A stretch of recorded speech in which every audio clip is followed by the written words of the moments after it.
trapped in biting wind. Hearts will never bleed, frozen and vanished out of greed.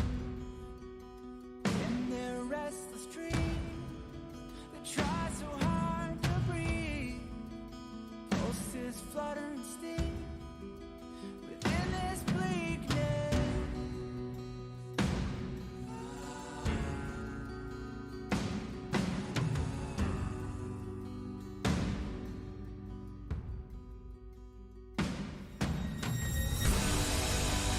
Pain will come with the blade.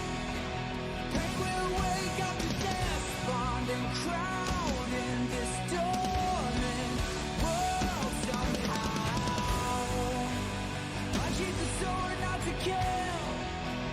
Unsheath the sword to rend those clouds above the ground. Wake up, it's time to gather now. The only warmth remains in hands clasped so tight. The only fire exists in brave hearts. Seasons that refuse to change over the years will find their way back on track.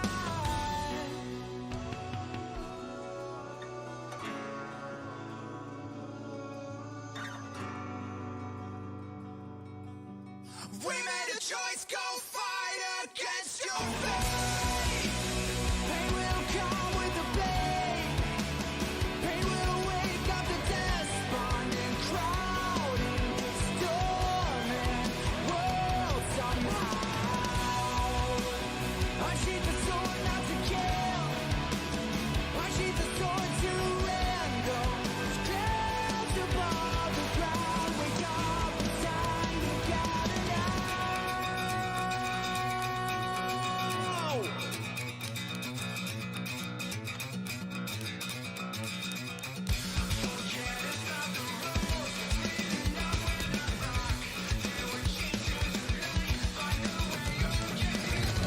We have nowhere to go, where they are headed for. See them lights on the far, just blaze through the storm. We know it's right over there, something is there. Whatever is arriving, we'll be prepared.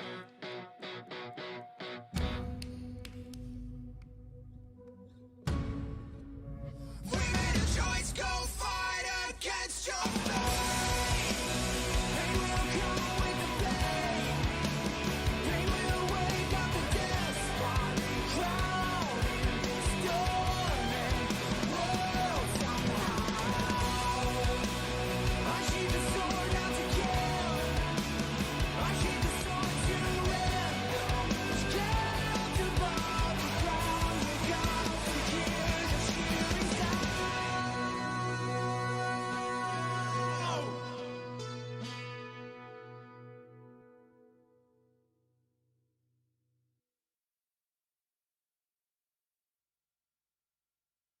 The way to celebrate, I'll be waiting till we make it. The day to celebrate, I'll be waiting till we make it. Oh,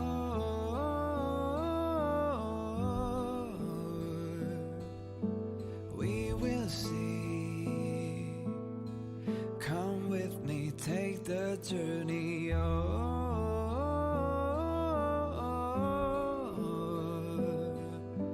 We will see. Come with me, take the journey.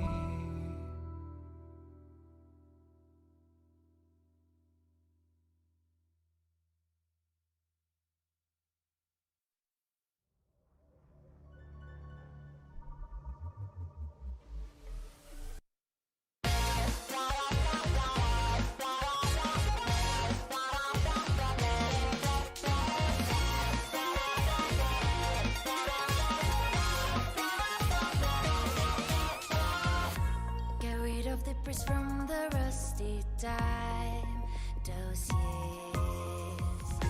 Don't stay in a daze looking for a sign. Start and try. Run across fields of ice, but hidden inside light. Be well aware of roads we've gone by. Put yesterday's aside, meet the future head on. Now trailblazers keep credos in mind. One, stop staying within the lines. Two, we always align. Three, even if we don't get the upper hand, we'll fight for right. Four, never care a rip for hindsight. Five, let us light the night. Six, even when there are wills within, we'll go ahead. Get it pulverized.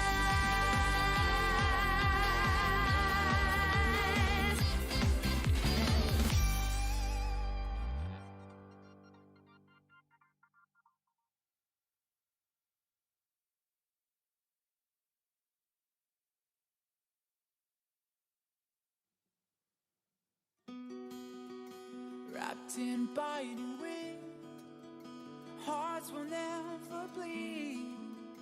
Frozen and banished out of greed. In their restless dreams, they try so hard to breathe. Pulses flutter and sting within this bleakness.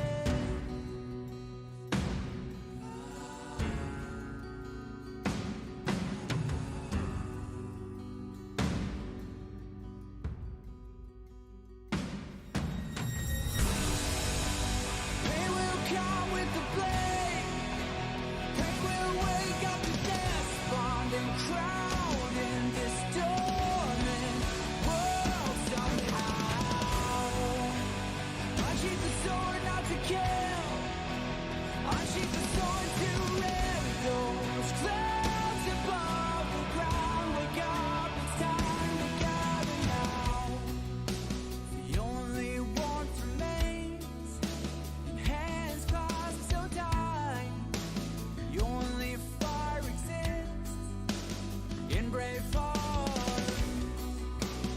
Seasons that refuse to change over the years will find their way back on track.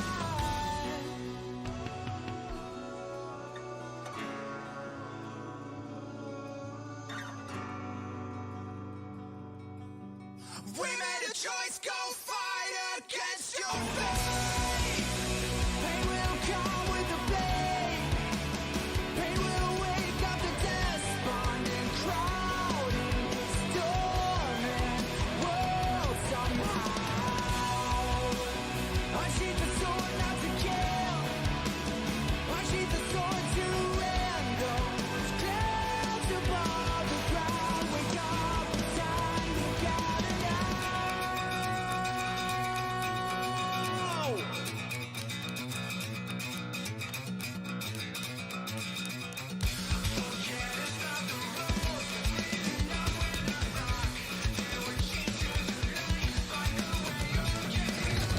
We have nowhere to know where they are headed for. See them lights on the fire, just blaze through the stars. We know it's right over there. Something is in store. Whatever is arriving, we'll be prepared.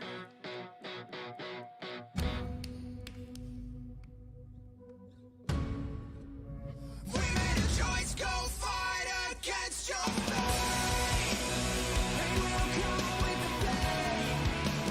Pain will wake up the despondent crowd in this dormant world somehow. Unsheath the sword not to kill. Unsheath the sword to end those clouds above the ground. Wake up to hear the cheering sound.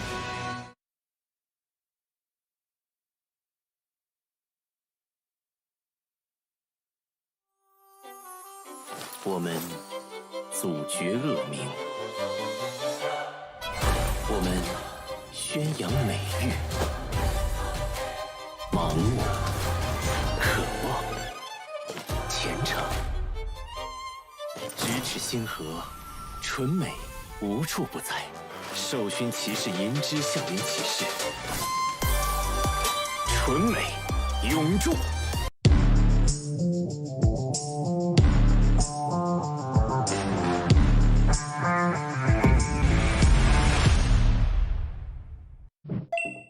大家好，我是星际争霸2世界冠军李培南。作为职业选手，每天大部分时间都是在电脑前度过。每次训练结束都会有不同程度的腰酸背痛，所以我们对电竞椅的要求都非常严格，能保护腰部并且坐感舒适，成为我们挑电竞椅的重要指标。我们一直在用的奥风电竞椅就完美做到这一点。升级的锥背小弹腰有足够的支撑力，并且上下前后都能调节，坐着很舒服，非常适合大家玩游戏的时候使用。不论用什么姿势，正坐、靠着、躺着。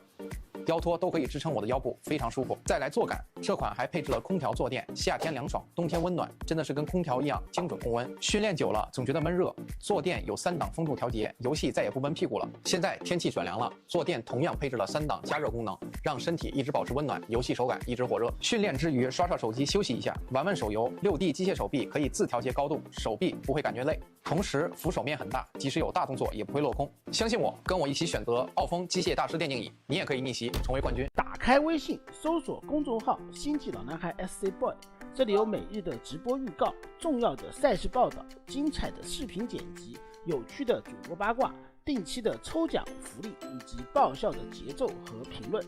关注 SC Boy 官方公众号，365天每天更新，让你与20万猛男一起更便捷地享受我和黄哥给大家带来的快乐。不要告诉别人哟。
And welcome back, everyone. Welcome back to another day, to the final day of the final round of the final week of World Team League 2023 Winter Code S. This is it. This is the final day of the round robin group stage and the final day of WTL for 2023 for this year of StarCraft. It all comes to an end tonight to determine who makes it into the playoffs and who does not make the cut.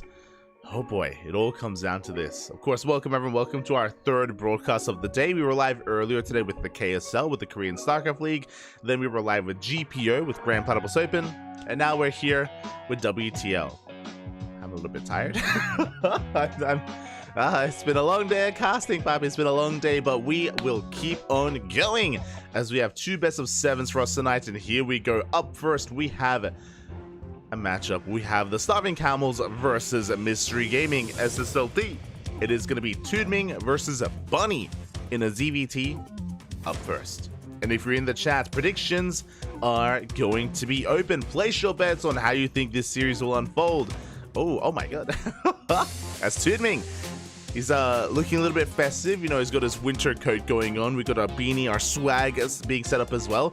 Is that a Mystery Gaming jacket from Bunny? I don't think I've seen any kind of jerseys from Mystery Gaming yet, but I'm all for it. A purple hoodie, that looks amazing. I don't know if it just happens to be a purple hoodie or that happens to be like on like actually merchandise for Mystery Gaming. If so, that's really cool.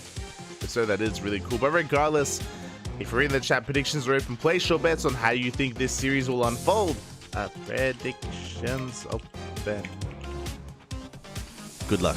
Best of luck. As we get ready for game one, it's going to be on Hecate. As a reminder, we are kicking things off with the Starving Camels versus Mystery Gaming. Afterwards, we're going to be diving into Shopify versus SLT, Starlight Twinkle. Until then, though, in the bottom right, we have Tudming for the Starving Camels. Top right. And the bottom left, we have, for Mystery Gaming, it is Bunny. Bunny. Beautiful. And as we delve into our final day of WTL for 2023, big shout out to the sponsors, Doyu Hypergrip, Doyu Honkai Star Toidu, and Autoful as well. Big shout out to our lovely sponsors. Without them, we would not have World Team League, wouldn't have a CranKy Cup, and we wouldn't have Masters Coliseum. As a quick reminder as well, for those of you that are here, Masters Coliseum is tomorrow. It is going to be tomorrow. Sorry, not tomorrow. I think on Monday, starting next week. In a couple of days, the qualifiers of Masters Coliseum are going to be upon us, and of course, we are going to be casting them: the European qualifiers, the American qualifiers, the Asia, and the Korean qualifiers as well. So back to back to back to back qualifiers, non-stop. Oh boy. I believe Monday is going to be pretty intense because we're going to be covering the ESL Open Cup Asia, then straight into the qualifiers after that as well. So look forward to that as the StarCraft does continue even throughout the holidays. But we will be taking tomorrow off. Tomorrow is Sunday. Tomorrow is Christmas Eve, and we don't have an event scheduled. We happen to just not have any StarCraft going on there, so I am more than looking forward to sleeping in and streaming some StarCraft over on my own personal channel. But until then, we're diving into this TVZ, and so far Tudming going for a standard opener. Is going to be going for a hatch gas pool. Likewise, Bunny going for a Rax expand as well. So everything is looking normal, everything is looking by the book. So in chat, also a big shout out to the people that have joined us here today. I see Soundo in the chat, Easy, Phil, Gildalin, Lord of Terran Lord. Hello, Terran Lord. Hello, ¿qué tal? ¿Cómo estás? Welcome, Aistan, our first quacker. Quack. And hello there. Welcome.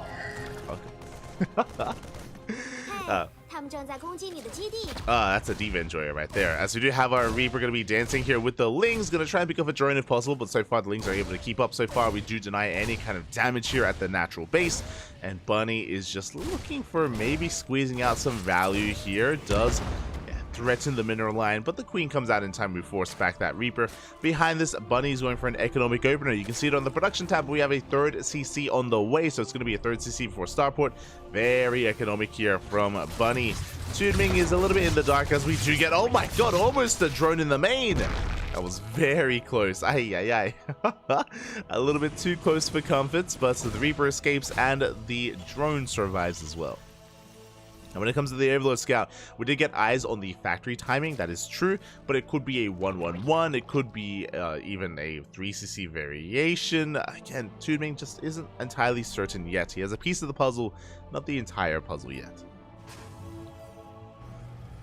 But again, we are fully aware there's just going to be an economic opener. We should be seeing a Tech Lab on the racks into an add-on swap. There we go. Tech Lab is on the way. Add-on swap is going to be upon us. If we don't go for the add-on swap, we could go for a faster stim. But there it is. We lift up the buildings, and we should be going for a Banshee-based opener. There's a world out there where maybe you could go into like Raven, but Banshee should be what comes next, and there it is. So again, just a very stock standard build here from Bunny. And again, Bunny's coming in as the heavy favorite as well. He's a very powerful player in his own right. And yeah, he's just kind of testing the waters here against Tudming. Nothing out of the norm.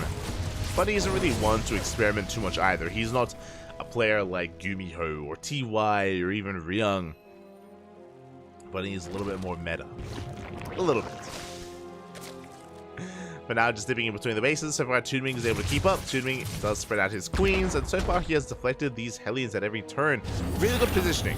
Really good positioning so far out of Toonming, denying any kind of dive from Bunny, as he hasn't really achieved too much economic damage, but that could soon change because Banshees are soon to hit the field and Cloak is on the way. Meanwhile, from the side of the Zerg player, Toonming is going into Lair. This should be Lair into a Bailey Nest into delayed 1/1 upgrades.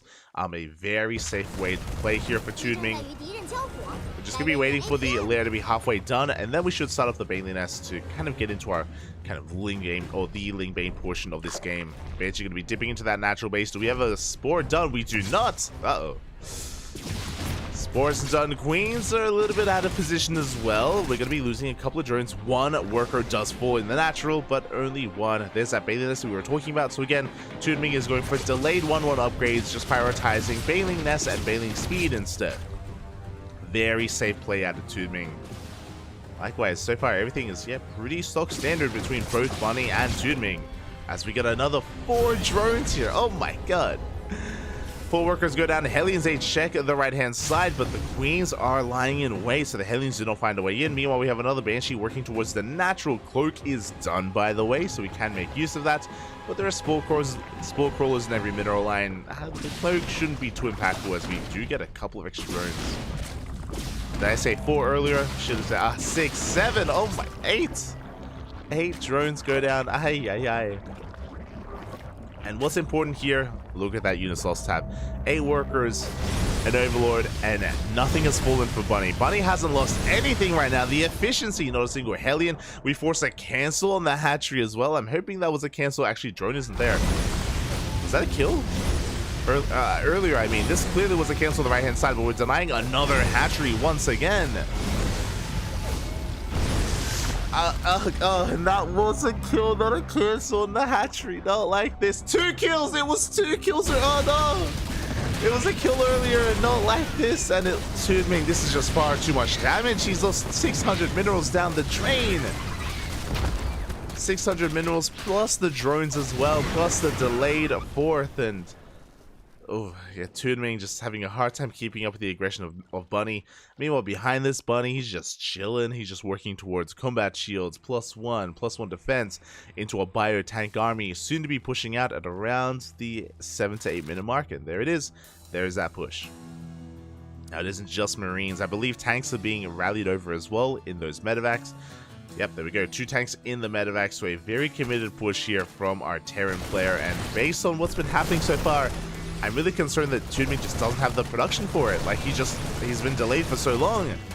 We have some Ling Bane going to be threatening the army, but the tanks are getting within range. We are looking to cancel this hatchery, maybe even get a kill again.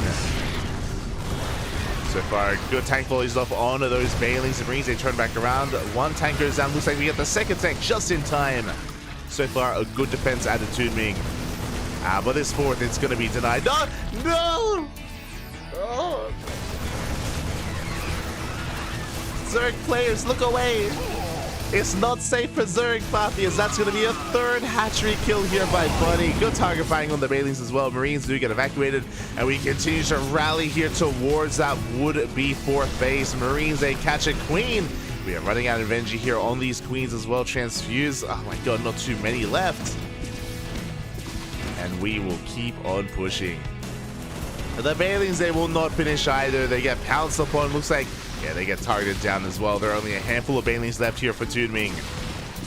As Bunny is leapfrogging forward with his tanks, pushing forward with his Banshees as well. And this may snowball out of control. On top of that, we have Bunny coming in with another army on the left-hand side. He's getting on top of the 4th. Show us the left. Show us the left. The left. Ah, there it is. The 4th base taking so much damage. Can we get a kill? It's going to be close. And we do. That's going to be the 4th hatchery going down. The splits were decent here from Bunny. They were good enough. Ooh, does take some Bailings to the face. But he does clean up all this creep. And again, containing Toonming here to 3 bases. The Queens are going to be going down. We stutter step forward. Every Queen falls. That's what, 5, 6 dead Queens. Ooh. A bit of a rough rally there from Bunny. But regardless, Toonming is hurting so much, and Bunny is snowballing out of control. Toonming in the midst of this defense going to try and throw down a Hydra Den. Ah, that's ambitious. It's an ambitious Hydrogen there as Elite Bane's rolling in. A good spread here from Bunny. The spread is looking good, and we keep on pushing. We don't stop. We can't stop. We never stop as we have broken this base. The Queens have all fallen. We have a couple of bailings trickling on in. GG gets called, and Bunny will take game number 1. Whew. GG. Bunny. Bappy. Gonna be seeing that first game, and Tudming struggling a little bit there. Struggling a little bit when it came to keeping up with the speed of Bunny. We saw 4 hatchery snipes. 4 hatcheries were killed, not cancelled throughout that game, and Tudming was just a little bit slow there to pull the trigger to cancel those bases, to keep up with the aggression, with the harassment. Bunny hopping all over the place. GG.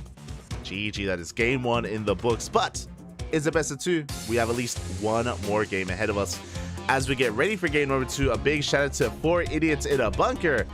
Thank you, Papi, thank you. Hope you had a great stream. Hope you had a great direct strike session. I remember that was the last time you did pop in. That was the last thing you were playing. Whether it's a ladder session or direct strike, hope you had a good time. Hope you had a great stream. And welcome, everyone. Welcome to World Team League WTL, the final day of WTL for 2023. Now, the season, the playoffs will be held in January next year, next month. But for now, for the end of the year, this is how we will be wrapping up here with the round robin stage. And here we go. We're diving on in. And in the top right hand corner of Equilibrium, we have Tudming for the Starving Camels.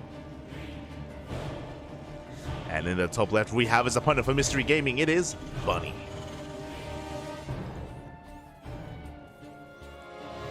Vámonos, papi, vámonos. Again, Bunny looking strong, looking powerful in game 1. But can he keep up the momentum? Can Tudming fight back? Now, historically, Tudming has been one of the weaker links in the Starving Camels. You know, players like Cyan, players like Firefly, players like Silky usually wave that banner strong, and Tudming comes in as more of a supportive player. But in current era, in current StarCraft, in the current season, in the current weeks, Tudming, he needs to step it up. Needs to step it up because we lost another ace player. Cyan has been picked up by Mystery Gaming, the very team that they are playing against, actually. Cyan has switched on over, moved on to, in a way, greener pastures, greener grapes. Smooth. I mean, again, the Starving Camels players are more than happy to see Cyan gain opportunities just because he's been improving so much. He's been doing so well recently. Fun fact, earlier today in KSL, if you were here for it, you would have seen Cyan 2-0'd Dark. He 2-0'd Dark, and he went down to Nightmare 2-1. Cyan has been popping off in recent times and is looking damn good. I mean, he qualified for IEM Katowice. There's a reason why he got picked up, he got scouted. Ooh. But again, in his absence, Tudming needs to step it up, and this is the last opportunity for the Starving Camels to really step up for themselves, for their team, for this season of WTL. But now, it's going to be a Hatchcast full standard opener here out of Tudming. Nothing too wild, no early gases, no early spawning pools. Likewise, Bunny going for a Rax expand as well. Not going for a proxy, not going for a CC first or anything like that. Pretty standard play here as we load into Equilibrium. Of course, this is Tudming's map of choice, and this is the most picked map for Zerg players in the map pool. Considered to be the most Zerg favored map in the map pool as well, just because of how large it is, how easy it is to expand and take the gold base as well. The gold is a big factor of this map, but Tudming doesn't look like he wants to take the gold as his third, but he could always take it as his fourth. Ooh, as we do get a drone, that should not have happened. But the Reaper dips in, gets a worker, dips out, looking for the third base, looking for where it could have been taken. As he checks the gold, but as we know, and as now Bunny knows, the gold was not taken. Behind this, Bunny going to be getting into a 3cc before starport. Third CC is already on the way. Meanwhile, Tudming going to be cutting workers a little bit earlier. He does have a wave of lings on the way. This could just be safety lings, but this early on, we should be feeling quite feisty, quite aggressive with them. We should be, as we're banking up lings in the main base. And we're still not droning, by the way. Uh-oh. We are still not drawing. It looks like Tudming wants to go for a massive Ling Flood, and he's going to be running into Hellions. That's the problem. We are amassing Hellions back at home. Now, if the Hellions move out, they could be surrounded. They could be completely caught out and shut down in the center of the map. There's potential as Tudming is flooding everything he has towards the bases of Bunny. And here we go. Bunny does spot this. He does pull the boys. Boys are pulled back into the main base. Hellions are in position on the ramp as well. Good choke point, and these Lings are getting roasted. Ooh. The barbecue is real. We do get a couple of SCVs. 4 SCVs go down, but that was a lot of dead Lings. 29. Oh my. I almost died seeing that. 29 Lings for 4 SCVs. That was not a worthwhile trade. From here, Tudming is droning his heart out. He's trying to recover, trying to recoup his losses. If Tudming had a gold, I would say this would be okay. You know, it'd be like, it was a big, Ling investment, but, he has a gold base, he has map control. It's okay, Pappy, it's okay. No, but we don't have the gold base, we don't have map control. Hellions gonna be moving out, Lings are on the way. These are 6 Hellions, by the way, and without enough Lings, we can roast them up. We can get into a mineral line. So far, so good. Tudming, he is keeping up. Behind this, it was 3cc Banshee. We have a Banshee dipping into the main base. Spore is not done. Spore is late. It is quite late here. Drones are getting picked up one after the other. Good control here out of Bunny. Just started stepping with that Banshee, keeping it alive. 5 workers go down. Cloak still on the way. Second Banshee still on the way as well. Aye. Again, the build very crisp out of Bunny, and we get a couple more drones here towards the natural. But at least Tudming is on 3 bases. As I say that, they're transferring drones. No, 9, almost 10 workers go down. This is becoming far too much. And we have another Banshee dipping into that 3rd base as well. We're not done, Papi. We're not done. Aye. And Tudming, he's stuck redroning. Because of all these economic losses, Tudming, he just has to focus on redroning, resaturating bases. Otherwise, he would have to go all in. And I wouldn't be opposed to it. I wouldn't be opposed to an all in, but we can see that Tudming isn't really thinking about that. He still wants to commit to a more longer game. Roach Warren gets thrown down. This Roach Warren is so late. It's a 6-minute Roach Warren. 1 Banshee gets picked up, but we have a mass amount of Hellions coming across the map, and we need Queens in position. Without them, there's nothing to stop these Hellions. Lings, they take a lot of volleys to the face. See Bunny trying to rotate around. Trying to find another way in. So far, no dice. He's going to rotate towards the north. Behind this is working towards Stim. Combat Shields, 1-1. Stim has completed. Combat Shields just now finishing. Just like the previous game, Tudming did go for a fast lair. He went lair into Bailey Nest into 1-1 upgrades. So just delayed upgrades here from Tudming. Very similar to his game 1 playstyle. He does catch some of these Hellions, not too bad. Does trade out a lot of Lings, and he doesn't clean up the Hellions. So not too worth it for Tudming in the end to commit that hard and to not kind of clean everything up. Tudming kind of stuck at home at this point, building up his Ling main. We got 22 more Lings on the way. We need those Lings if we want to survive. That's the thing. Part of me wishes they were drones, but the reality is that Tudming doesn't have the luxury to drone. If he did, he would die. There we go. Bailing's in production. Bailing speed should be starting up soon. But Tudming doesn't have the economy for it. Ling's getting ready for a surround, but the Hellion positioning here. Oh my god, we do get on top of the tank. The tank's no shot. The tank survives. The Bailings, they will not connect either. GG gets called. This push gets out of control, and Bunny will take the 2-0. GG. Very impressive performance there out of Bunny. Very solid games, nothing too fancy, nothing out of the norm, just solid play overall. And with that, Bunny will take a 2-0 lead here for Mystery Gaming. But we still have more matches ahead of us. Up next, after the break, Shin versus Silky in a ZVZ. And here, I believe that Silky can fight back, put a point on the board. It's their best chance, their best shot. Best of luck. But now we're going to be going on that short break. When we return, we'll have our next best of 2. See you soon.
Welcome back, everyone. Welcome back. We just wrapped up with our first best of 2 of the series. We just wrapped up with Bunny versus Toonming. Now we have returned with something a little bit different, something a little bit special. It is going to be a ZVZ between Silky and Shin. Here we go. Silky, the current ace player of the Starving Camels, the best chance they have to fight back here in this series to put some points on the board. And we're diving on in. And in the bottom left-hand corner for the Starving Camels SSLT, it is Silky. And at the top right, we have, for Mystery Gaming, it is Shin. We don't have his cam. But regardless, Shin, the ace player of Mystery Gaming, going up against the ace of the Starving Camels. Oh, and before I forget, if you're in the chat, predictions are open. Place your bets on how you think this best of 2 will unfold. Up to you to determine how those predictions will go. For now, it's going to be a pool first here at a Shin. Oh, interesting. Okay. With this pool first, he can gain access to faster lings, faster queens. We do see Silky going for a hatch gas pool, so a standard economic or just a standard opener out of Silky, a more defensive opener out of Shin. Now, I'm calling this a defensive opener because we are delaying our gases. This should be just a pool first into a hatchery. There it is. Hatchery is soon to be taken by Shin. So overall, I would just call this a safe opener. You can, of course, get damage done with this. You can prioritize and make 6 lings and get across the map. That is true. But it is still difficult to really achieve too much with it. And there it is. 6 lings are on the way. Shin looking to test the micro of Silky. So economically here, Shin is going to be behind. Silky will have a slightly better drone count. But that's the role of these 6 lings. These 6 lings are going to be getting across the map, and their goal is to kill like 2 drones. If they're able to get that much damage done, 2, maybe 3 drones, then this will suddenly be worth it for Shin. And he can catch up in the economy. Obviously, Shin is going gasless at the moment. Bear that in mind as well. So even though Shin has less drones, he's going to have around a similar amount mining minerals. Also, when he eventually gets to the gas, he should be preserving his gas and skipping link speed and going into banelings. Sorry, not banelings. Should be going into roaches. Should be going to 2-base roach, but we'll see. We'll see what direction he goes in. For now, link speed is on the way for Silky. Those 6 slow lings, they do waddle in, and we're going straight for the drones. Oh, can we get one? We can. 1 drone goes down. We deny mining time at the natural as well. So far, so good from Shin. And he wants another drone if possible. Does want another drone. Has to be very careful to be surrounded. 1 link goes down. Trading a ling for a ling and a drone. So far, good trades from Shin. He's going for the queen, shouldn't get it. Tries to go for another drone. But the gas trick does keep it alive so far. Good control out of Silky. Does maintain his economy. But as you can see, because of all the disruption because the links are forced, Shin suddenly takes a worker lead. And Shin is going straight up gasless here. No gases in the main base for Shin, no gases at the natural. He's going straight for that third hatchery. So a very greedy, very economic play out of Shin. Meanwhile, Silky is going for a very fast lair. Now this could go in a couple of different directions. This could be a Ling Queen Nidus all-in, and I can see 16 Lings in production, so Ling Queen Nidus all-in is a big possibility. We could go for Dropper Lords, we could go for 2-base Spire, but I only see one gas. That's the problem. If we were going Spire play, we'd be seeing additional gases being taken. So because it's just pure Lings and Queens, I'm feeling maybe Nidus, but there it is, second gas guys are on the way. Show us what you got. There it is, Silky taking every single gas, guys. The Lings, they come in for a scout. They confirm the gas is being taken. They kill a drone as well. Big scout here for Shin as he gets into the main base. At the same time, big Ling counterattack from Silky, but the wall is a wall.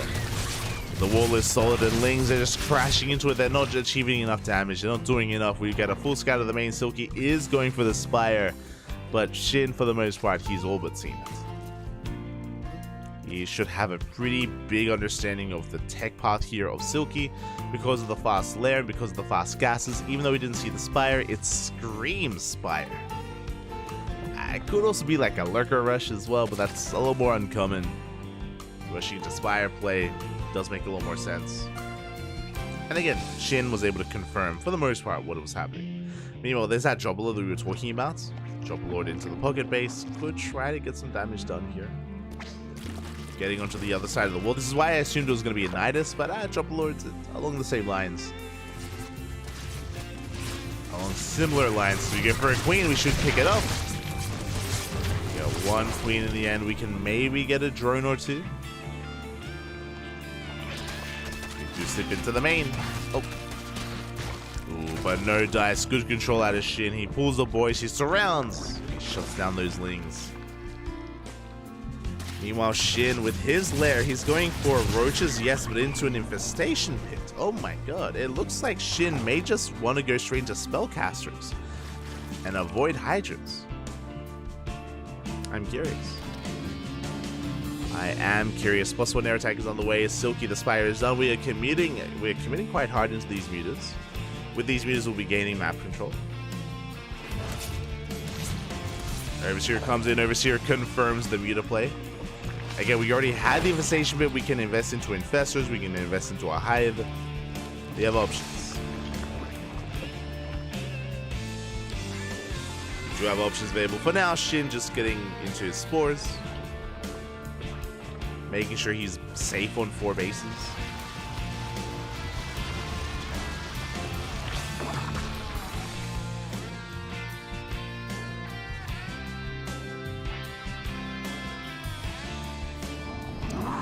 Mutas have hit the field. The 4 infestors are in production. Silky has to be very careful with his movements. Cannot get caught out. One wrong move and bam! All the mutas could go down. They're so fragile. That's 6 infestors, by the way. And remember, in the new patch, once these infestors spawn in, they will have enough energy for 1 fungal growth each. The fungal potential is going to be insane.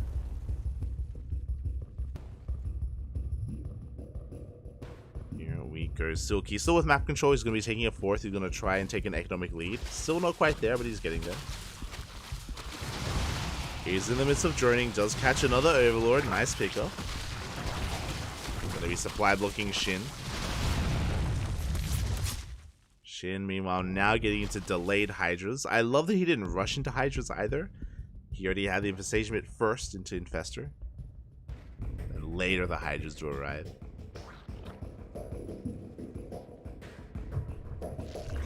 So far, I believe Shin is in the dark. Hasn't seen the tech, but he can make an assumption. He can make an educated guess. His opponent should be going Hydra, Lurker, Viper. That makes the most sense. Silky, we'll see if he can get some damage done. He still hasn't achieved too much. With these mutas, he has gained map control. Yes, he's killed like 2 or 3 overlords, but nothing else. No drone damage, no big pickoffs with high-tech units, whether it's Infestor, Hydras, Roaches, Queen. So yeah, relatively careful, tentative play here out of Silky. +1 air attack is on the way. Hive as well, interesting choice. With a Hive we can go into Ultras, assuming that we had melee upgrades, but we don't. Okay. Interesting. So without melee upgrades, again, the Ultra switch is going to be a little bit more awkward. 你的部队正在承受伤害。 Here we go, Ling drop into the pocket.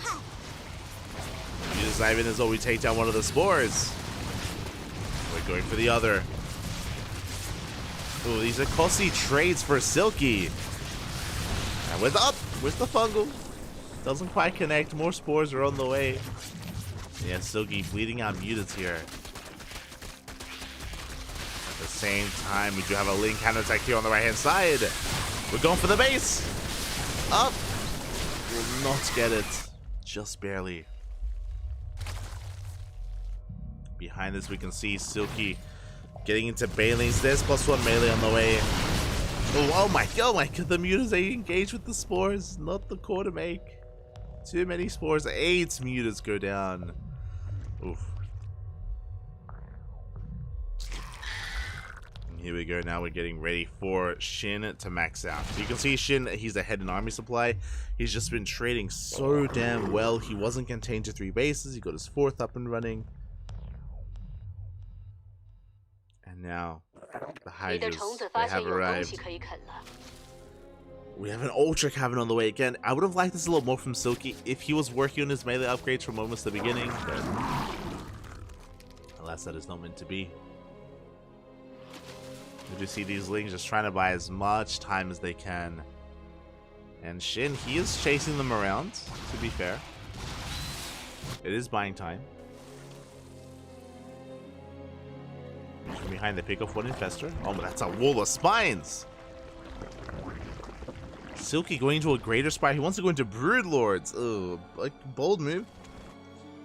We'll see if we can get away with it. So far, I don't believe we have any Vipers yet, so there's potential, always.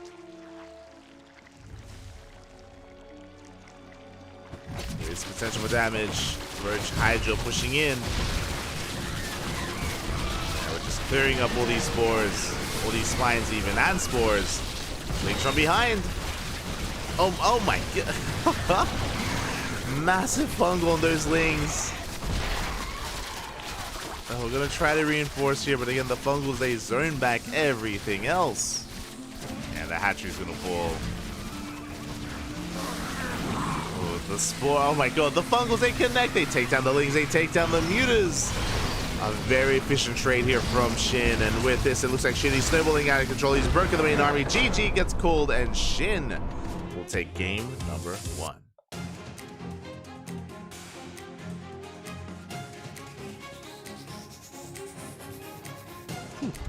A very solid game there out of Shin, just in control.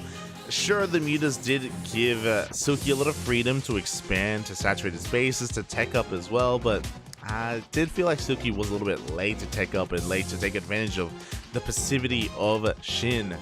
Even though Silky got into his mass muta cloud, remember, we were talking about it at the time, didn't really achieve much. They didn't really trade with workers and with mineral lines. They didn't really shut down too many drops at all, and Shin, he was more than happy to just settle on back, get into his infestation bit, into his hive tech, into his spellcaster's 3-3. Pretty comfortable game out of Shin. Very nicely done. Very nicely done here from our Korean Zerg player. But now, we're getting ready for game 2, and it is going to be Silky's map of choice. Here we go. Question becomes, what map? What map is up next? As a reminder, it is loser's pick, so it is going to be Silky's map. And we're going to be getting into Site Delta. Oh my. Okay, Site Delta is going to be up next here. Interesting choice. So Side Delta has a ramp leading into the natural, so it's a lot more defendable on 2 bases. So I'm curious. I'm curious if we want to play some 2 base here from the side of Silky. If so, that would make sense when it comes to the map pick. And likewise, on Raz's station, that was 2 base play as well.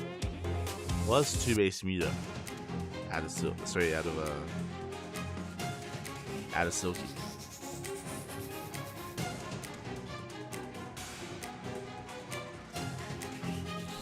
We shall see. We're getting ready to dive into game number 2 again. Lobby is being set up, and the pressure is on. Mystery Gaming, they're already up 3-0. One more win is all they need, and here we go. Spawning in the top left-hand corner of Side Delta, we have Silky for the Starving Cowards. And in the bottom right, we have for Mystery Gaming, it is Shin, the ace player.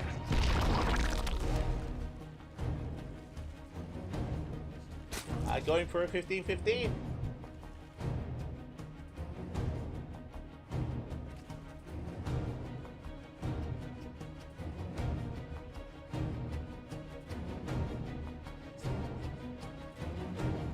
Sorry, I was just stretching. Alright, so it is going to be 15 hatchery into a 15 spawning pool. This opener, Shin has been very fond of in ZVZ, in ZVT, and every matchup, Shin has been very fond of this opener. Essentially, this is just a way to be a little bit greedy. This is a way to go hatch, pool gas, a very delayed gas geyser, and this usually leads into 2-base roach play, just because of how delayed the gases are for the Zerg. I mentioned before, and I assumed that Silky was going to be playing 2-base on Side Delta. The reason why I came to that conclusion is because Side Delta is a little bit more defendable on 2 bases. Side Delta is one of the few maps in the map pool with a ramp leading into the natural, which means you have high ground vision. You have the high ground advantage as the defending player, and your opponent needs to have high ground vision to be able to deal with that, which can be difficult to accomplish. So because that we have seen a lot of 2-base play on this map, you can just wall off and drone up and take your gases and go for a delayed third or just a 2-base all in. I'm assuming that's what Shin is going to be going for, but we'll see, because there are different deviations, and there are some players that like to go for their gases a little bit earlier, or some players that like to just open up safely and still just expand and not go all in.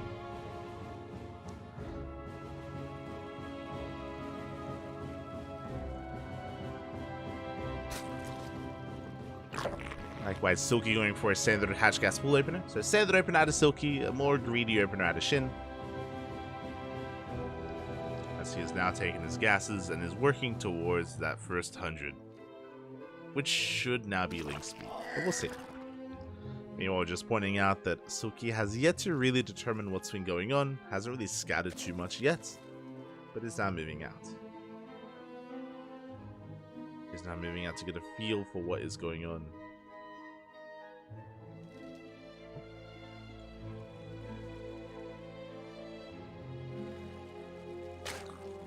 Oh my. You thought we had a fast lair last game. If I'm not mistaken, I believe that is lair before link speed. So Silky is playing 2-base on Side Delta. I mentioned leading into this is a good map for it. So 2-base play here from Silky. Shin is looking to expand. He does go for an Evo chamber first, which is very suspect and very much so screaming something like +1 carapace and roaches, or maybe +1 range and roaches.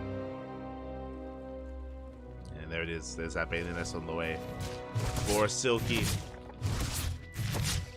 Mentioned it before, but again, Silky, if you're Silky as an underdog, going to be trying to coming out of left field.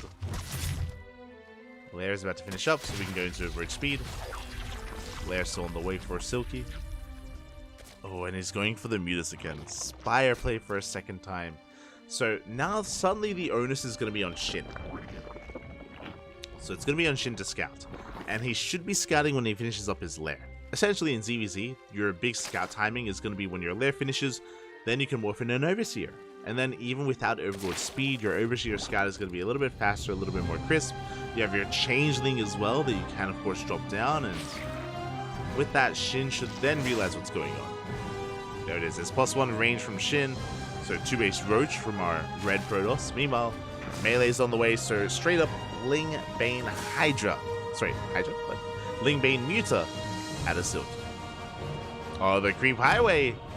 Let's go. Overlord is being forced back. Forcing out of the main attack routes and the main path here of Shin.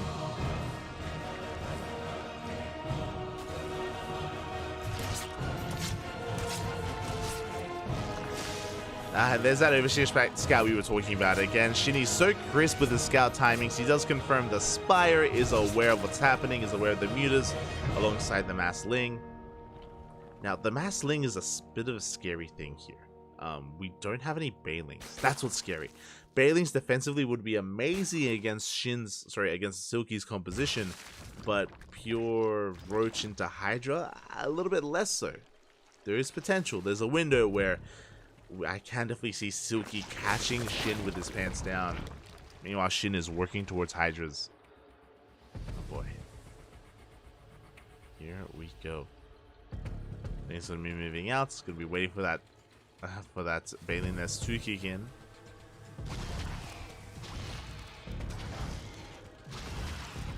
He's gonna be able to find some damage and get or force back that Overlord. And once again, like these mutas, it feels like they've been a little bit lackluster. Sure, they have map control. To be fair, right? Like we have map control, we're shutting down Overlords, but we are not threatening bases. And Shin can always rebuild.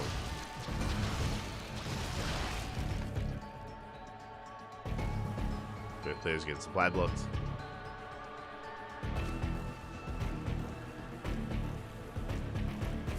Silky's going to be threatening a dive. We do have a base being cancelled here at the triangular third for Shin. No fourth. It's being denied.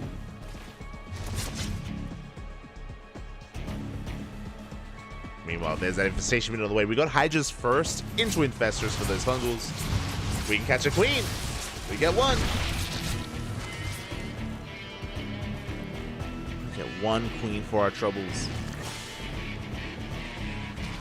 As they rotate around towards that natural base as well. Find another Overlord. So far, pretty good actually. Like Silky's trade a lot better this time with his mutants. Getting additional queens, getting additional spores, or Overlords even.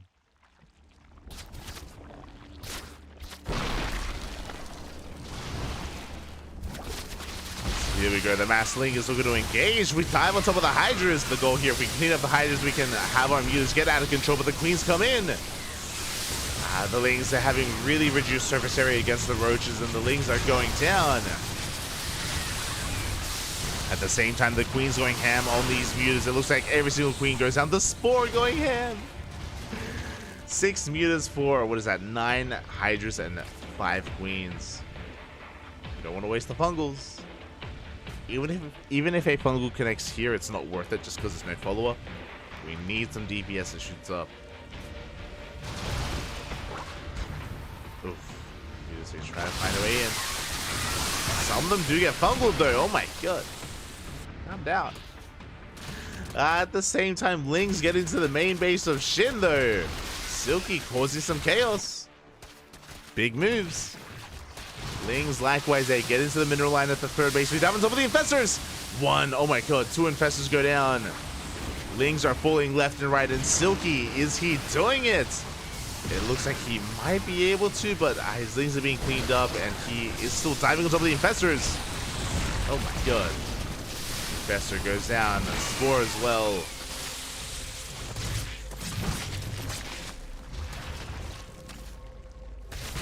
Silky, he is going into this.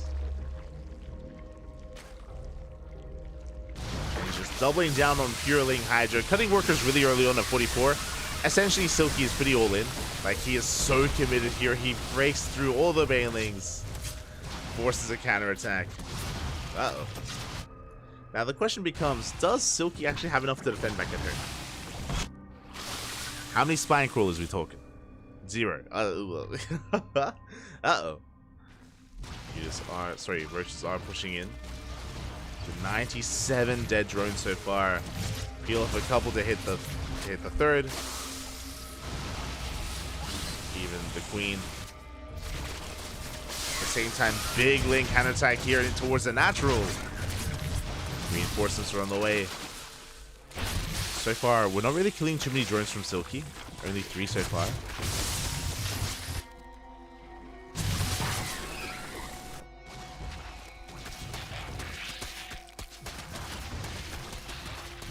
Only 3 so far. As mutas are coming in from behind. 你的部队正在遭受 Get 攻 on top 击 of。that army. They do find some of these roaches.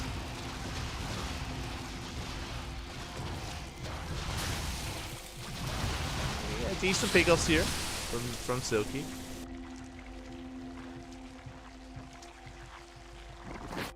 Let's get some of those roaches in the end. Behind this, Vesh's being built back up. +2 on the way for Silky. Catching more roaches. Every little bit counts. The efficiency. The oh my, what is the 3rd time the Lings are getting into mineral lines? The 4th or 5th time even? Oh my god, we get into the main base mineral line. 3 more drones go down. Some hydras as well. Nice moves here from Silky, pulling Shin apart.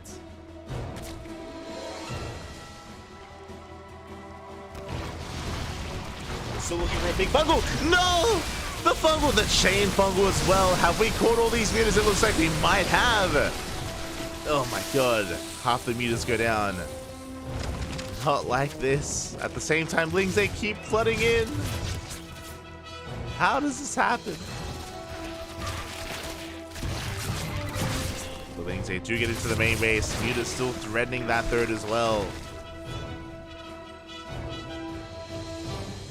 Silky's just been so in the face of Shin this entire time. Still has a low drone count. That's what's scary, is that Silky has not been droning, doesn't have a good economy behind this. No 4th base. 4th just now being taken. But the lack of saturation could kill him.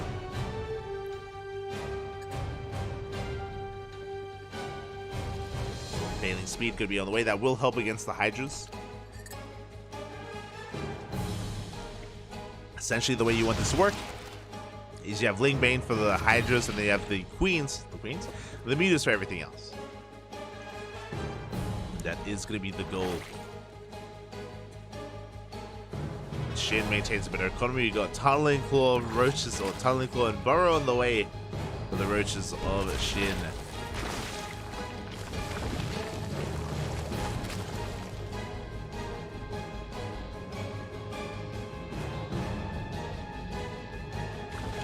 Silky's just waiting for his bathing speed, essentially. Now the problem here, because he's waiting for bathing speed, is that we are regathering all that energy. Remember earlier when we caught half the mutas? Well, now those infestors are back full of energy. We have 3 more infestors about to hit the field as well, and fungals would be a good way to shut down this army. Now, thankfully though, despite the fungal potential, Silky or I should say, Shin doesn't have any lurkers. I'm surprised. Where is the lunker then? Without lurkers, the Ling Bane has potential.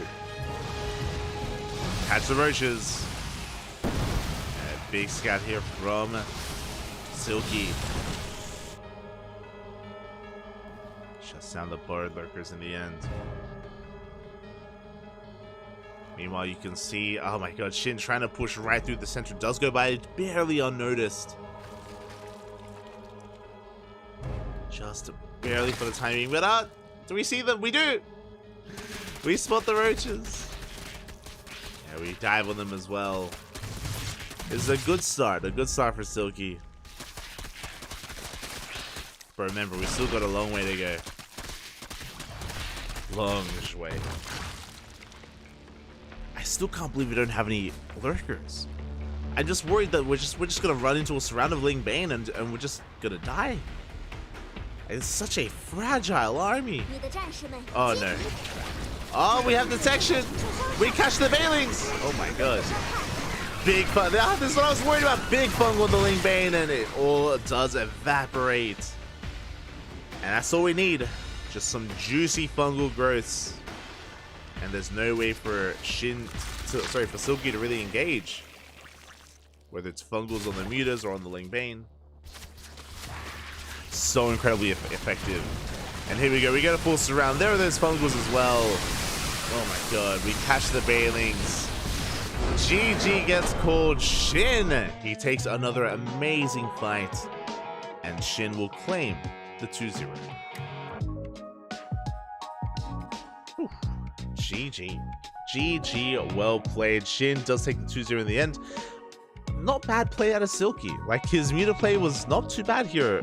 This entire series, he was able to cripple the economy, kill so many drones of Shin, slipping into the mineral lines over and over and over again. But wasn't quite able to get to that end game, that end goal. He had delayed melee upgrades, no Ultra Cavern, no Ultras, period. Without them, Fungals are king. Fungal growths are just so superior, and Silky had to find that out the hard way. GG. GG, well played. With that, it's going to be a win here for Mystery Gaming. They will take at least a 4-0. We're going to be going on a short break. When we return, we'll have a PvP between TATP and Strange.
And welcome back to our final best of 2 here of this Team League match between Mystery Gaming and the Starving Camels. And here we go, spawning in the top right hand corner, we have for SSLT, it is TATP. And in the bottom left we have for Mystery Gaming, it is Strange. Very strange. Here we go again. The end result is already set in stone. Mystery Gaming get 4 wins, and remember, it is first to 4. 4 wins is all you need to win the series overall. But what I will say is that we're here to fight back. We're here to put some points on the board, and I want to believe that we can. I want to believe that it is going to be possible. I want to believe at least. Of course, it's going to be on TATP. It is a PvP as well, and oh, my apologies, but as we get into this, predictions are open in the chat. Place your bets on how you think this series will unfold, whether we can actually fight back, or whether we get a 6-0 in favor of Mystery Gaming. Possible. I mean, Strange is going to be coming in as the heavy favorite. For those that are curious, TATP, more of an up-and-coming player here in the Chinese scene. Has been doing fairly well for himself overall, but still looking to make it, still looking to like prove himself in the big leagues is maybe a better way to put it. We'll see if he can, we'll see if he will. I'm here for it. For now, double gate openers. It is going to be double gate openers from both our blue and our red Protoss players. Everything is looking normal, everything is looking as it should. No proxy pylons around on the map. Second pylon is thrown down in the main base for both TATP and Strange, and both players confirm that. So they confirm their second pylon placements, and now we're waiting for our first 2 units. Once the Cyber Core is done, we can see whether we go double Stalker, double Adept, Stalker Sentry, Sentry Adept, and either or. And we're going to be getting a more standard safe opener from both players, actually. Okay. So Strange was tempting TATP. I don't know if you noticed, but the SimCity is very unorthodox. Very unorthodox here for Strange. It is vulnerable to glaive adept, to regular adept harass. But we are not opening up adept. It's going to be Stalker Sentry versus Stalker Sentry.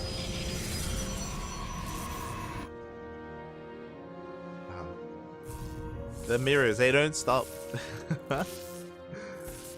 Do not stop here. But again, just a very safe way to open up overall. And it tells us at least that we intend to go for a more macro-oriented game. And you can see TATP expand already, and we should be seeing Strange expand as well.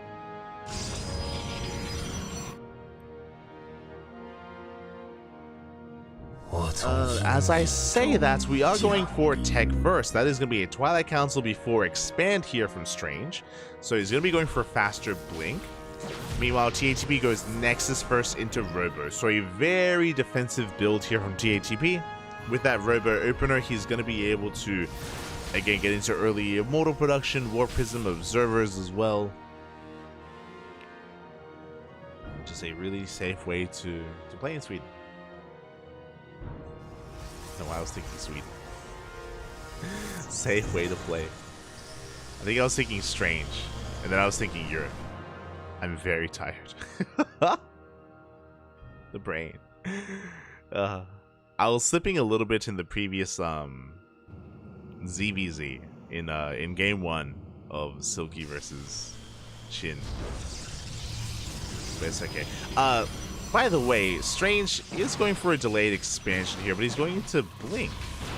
We have Blink on the way. We have another gateway as well. With that third gateway, we could opt to be aggressive. We could even throw down a proxy gateway across the map. We'll see if we commit. For now, Adepts are going to be shading on into the main base, so we do deny the shade. Oh, let's go. Do deny it. Do block it. And THB is going to be opening up with that Immortal. So, mentioned before, but with this Robo-based opener here for TATP, it is very safe, very defensive play here from our blue Protoss player. Strange going to be a little bit more aggressive with that Blink timing. And my eyes are glued to that production tab to see if we throw down a fourth gateway. We commit. We commit! Strange, he gets into the main base. We get 1, we get 2, we get 3 probe kills. We get a 4th just barely towards the end. And can we get a 5th? We can! 5 worker kills for 2 Adepts. Really good trade here from Strange. A very nice trade. And he just continues to keep the pressure up. Blink has now completed, which means we can move out with our main army. Now that we have Blink, as long as we have high ground vision, we can dive into the main base of TATP and threaten everything.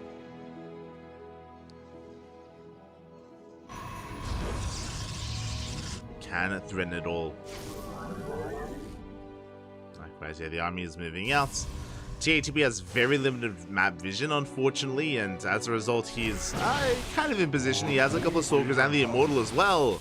If we get the Pylon, we will. We do at least get the Pylon, and we blink the hell out of there. Except for our nice pickles here from Strange. The Adepts, though, they keep shading in. No shot.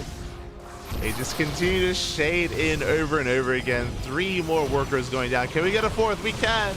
Oh, just barely not. Never mind. 3 worker kills and the shield battery as well. Again, very nice trades here from Strange. That's what I was waiting for. There are those gates on the way. We already have 3 gateways, so that's going to be 6 gateways in total for Strange. 6 gates on 2 bases. Pretty standard stuff. Meanwhile, THB taking up a little bit harder. He's defending with Immortals. Now he's going into Charge Dots and Archons. Again, not the most mobile composition because he's skipping Blink Stalkers, but a very solid, robust composition when it comes to the strength of TATP's army. Eventually, he's going to be able to max out and snowball and A move. It's going to be difficult to keep up with, but yo, we're going for the Immortal. Can we get it? A bit of a costly trade, but we do get the Immortal. That battle report was not updated. Let's show it now. There we go. Trading 3 Stalkers for 1 Immortal. Pretty good trade, I would say. Pretty good trade here from Strange. Just keeping that Immortal count low. Immortals, they can trade so much better than trading 1 for 3. 1 for 3 Stalkers, I mean. be careful. We're going to be backing off. Charge on the way. Charge soon to finish here for TATP. Oh, we do have high ground vision. We can blink into the main. We can, and we will. We get into the main base, and for a second time, we're going to be focusing on that pylon. Both of them even. A couple of probes go down. The pylons fall as well. Good pickoffs here from Strange as he blinks the hell out of there.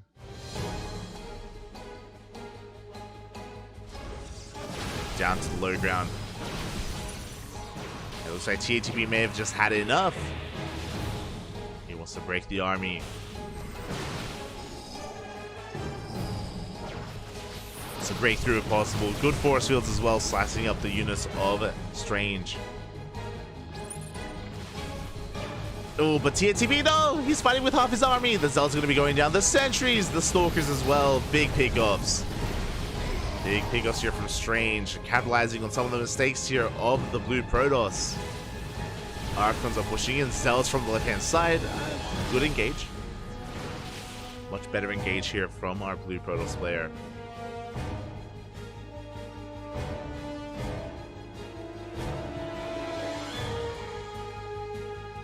But you can see Strange getting away with this economically. He's already got a third base up and running. He's already got 64 workers.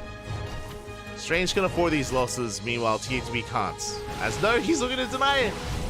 Forces to cancel the third base. And it just isn't just canceling the third. Over and over and over again, we've seen Strange just slip into mineral lines, kill 5, 6, 7 probes over and over again.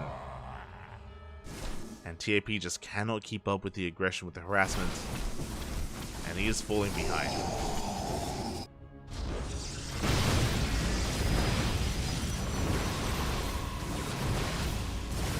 With that, we dive on what little high-tech units are left here for TATP. The immortal count gets reset. There aren't too many stalkers left, so Strange has to be very careful here. We need to warp in. Has he been too wasteful? Has Strange been too wasteful, as TATP has some momentum? He has a supply lead. He's got +2. A lot of chargelets. Cheap, effective units. Against all these stalkers, and yeah, we're going to be engaging. We do have the overcharge, but is that going to be enough? TATP!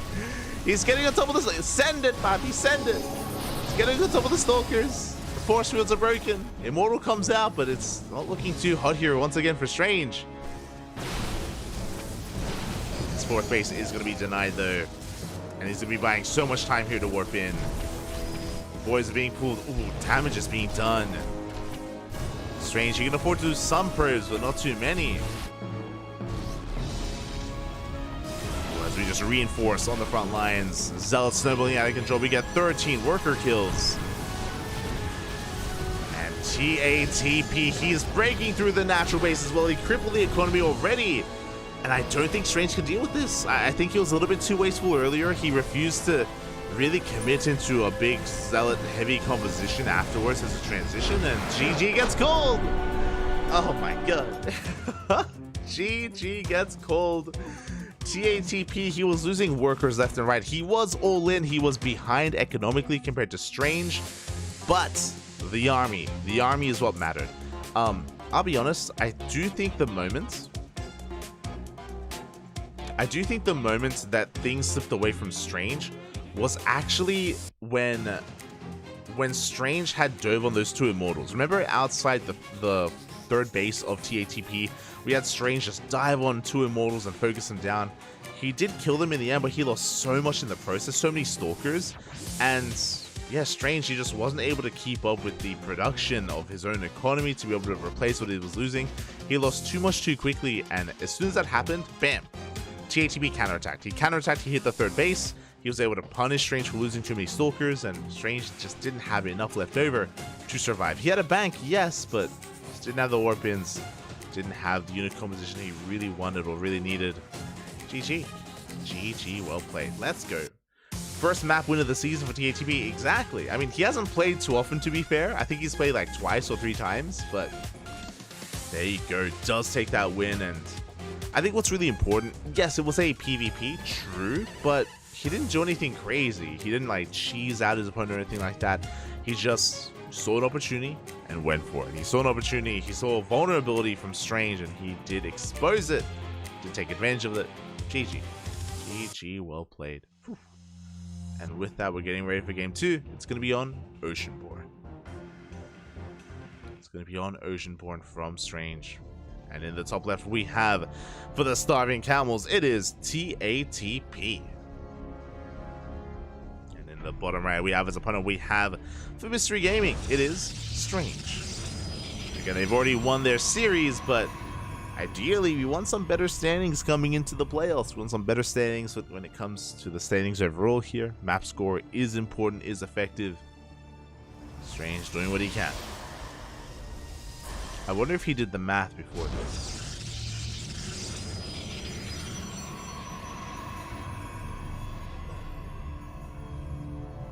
When I refer to the math, I mean like the standings to see like what he can get away with and what he can't get away with. I know that right now it's neck and neck between Mystery Gaming and Starlight Twinkle, and depending on if they win or if they lose, that will determine whether they can make it out of the group stage.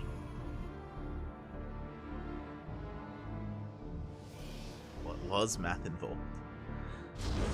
For now though, 2 gate openers. 2 gate from TATP, 2 gate from Strange as well. Everything looking as it should.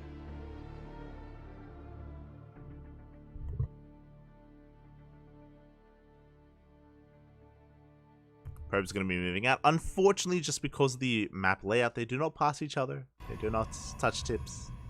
Smudge, smudge. Once again, Strange going for some strange and peculiar building placement as well. I say strange and peculiar. The upside is that your production and your early buildings are not exposed as part of the ramp in case you are being all in. That is true. It's also a little bit more efficient because the probe has less travel distance between the building that it places down and resuming to mining as well. So it is slightly more efficient from Strange. But the downside is that, again, your SimCity is going to be lacking when it comes to dealing with Adept Harass.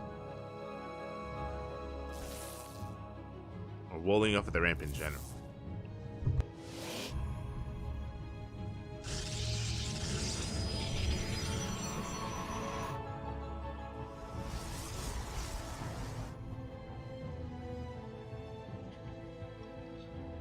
For now, though, we're just going to be settling into game number 2.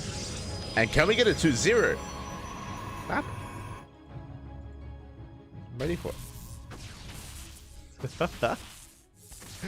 I am ready for it. As for now, the first couple of units have been revealed. We do have a sentry follow-up here. And once again, Strange delays his expansion in favor of a Twilight Council. Very similar to what we saw in the last game. Very similar. Keep an eye on the gateway count.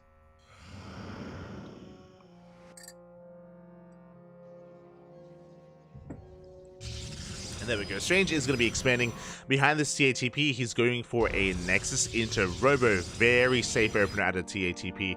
And these are mirrored openers from game 1. Game 1, our Blue Protoss also went for an expansion into Robo. Likewise, game 1, we also had Strange delay his expansion for Blink. So far, same builds. And again, to reiterate, Strange, he was looking so damn good last game where he was harassing, he was picking his opponent apart, going in with his stalkers, picking up pylons here and there, picking up probes over and over again. It was really good harassment, really good overall army control, until that one moment when things slipped through his fingers where he did overextend, he was punished, and things very quickly escalated in favor of SSLT of the Starving Camels. We'll see if that's going to continue to be the case. So now we do have double Adepts.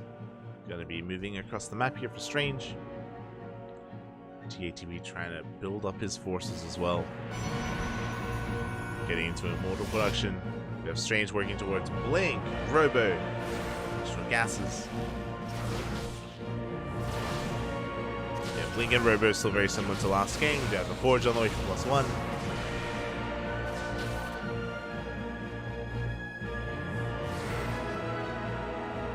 +1 for TATP is going to be hitting first, actually. Okay. So he will have an advantage.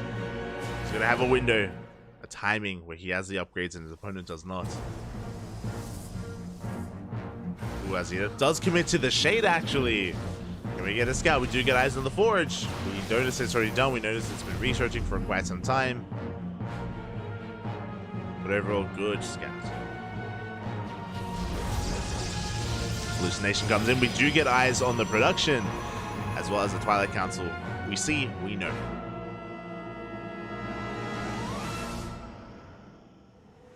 Meanwhile, TATB just going to be taking his third base behind this. Just chilling.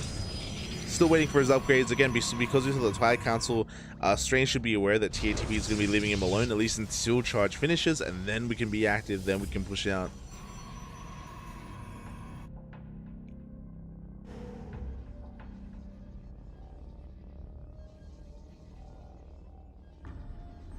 We can push out.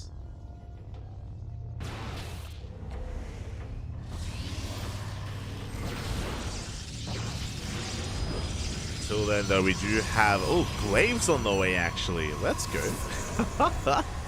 Not something you see every day. It is going to be Glaive Adepts here from Strange. A very committed style.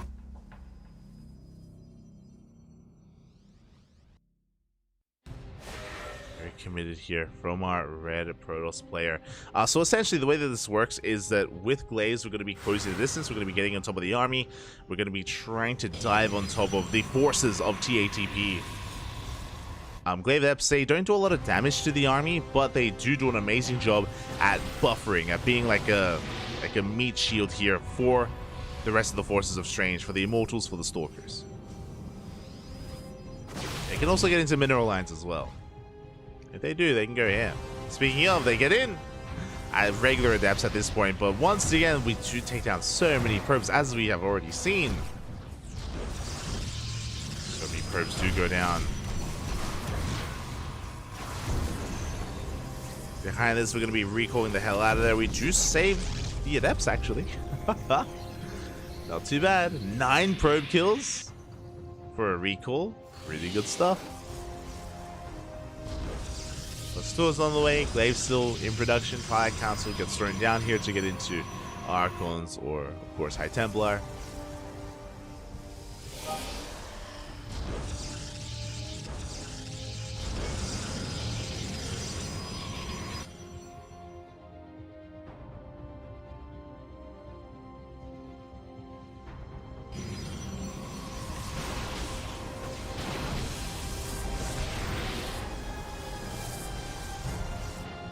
As third bases are getting up and running. Glaives has kicked in. I would have assumed that we would have hit now, but Strange, he's being a little bit more passive. Now, this is very similar to what we saw in the last game, where Strange, he actually has a really solid economy. He's on 64 workers, 64 probes. And he's teching. Okay.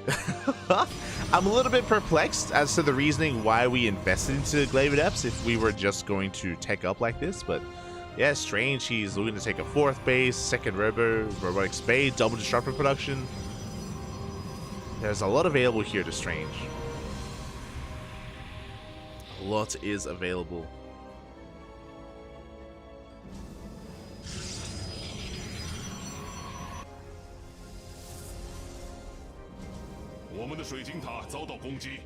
Oh my god.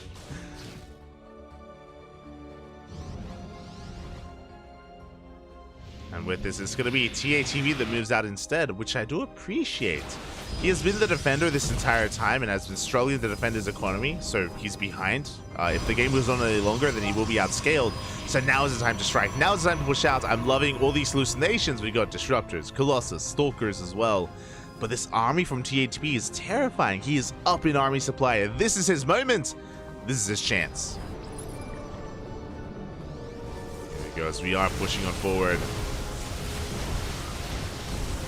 Decent hold position micro overcharge is going to be popped. That's going to be, oh my god, 4 shield batteries. 5 shield batteries here for Strange. Is it going to be enough? Cannons as well. We're trying to force our way in, and Nova's going to be going off, and they will connect. They will connect with the Immortals, with some of these Zealots as well. And it looks like it barely might be enough. We do have THBs getting on top of the Immortals. He's trying to, but he's running out of steam. He's running out of units. He's running out of his buffer. Focus down the Warp Prism. The glaive adept reinforcements. Let's go. I mean, what else are we going to reinforce with at this point, really? As we do not counterattack. Oh my god.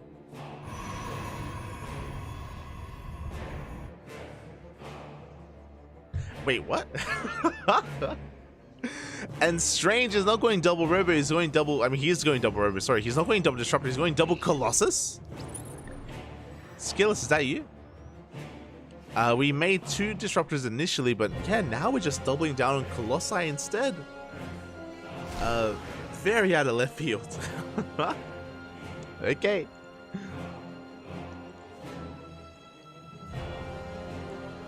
Here we go. We have 2 Colossi. We got a 3rd and 4th Colossus on the way as well. Now, Colossus, they have their place, and we spoke about this before, but essentially, they're like an alternate Archon. When it comes to your opponent, if they have a very Zealot-heavy composition, Colossus are a really good way to deal with Zealots, to have some consistent splash damage, have a little bit more micro potential as well, because you can kite back, and, you know, if you have a robust army, you can kind of get a lot of damage done here from behind, or from behind the army, I mean. So yeah, bold move out of Strange, very unorthodox. Not seen too often, unfortunately, but Colossi, they have their place in PvP. As we are getting into charge. Likewise, TATP working towards +3. Dark Shrine just finished up. We're already investing into Blink. Shadow Stride. Oh my god. Shadow Stride is on the way.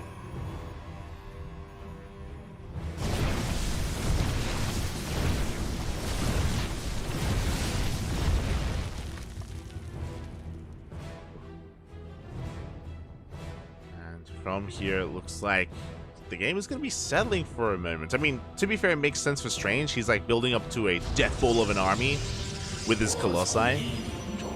But it's going to take a little bit for the Colossi to really hit the field. To amass not just Colossus, but also to have like a buffer for them, a solid army to support. And there we go. There's the War Prism on the way. We're up to 6 Colossus. That is far more than critical mass. 6 Colossi are going to be coming out here for Strange. At the same time, TATP getting ready for a big DT counterattack. Ay, ay, ay. Let's see if he can pull it off.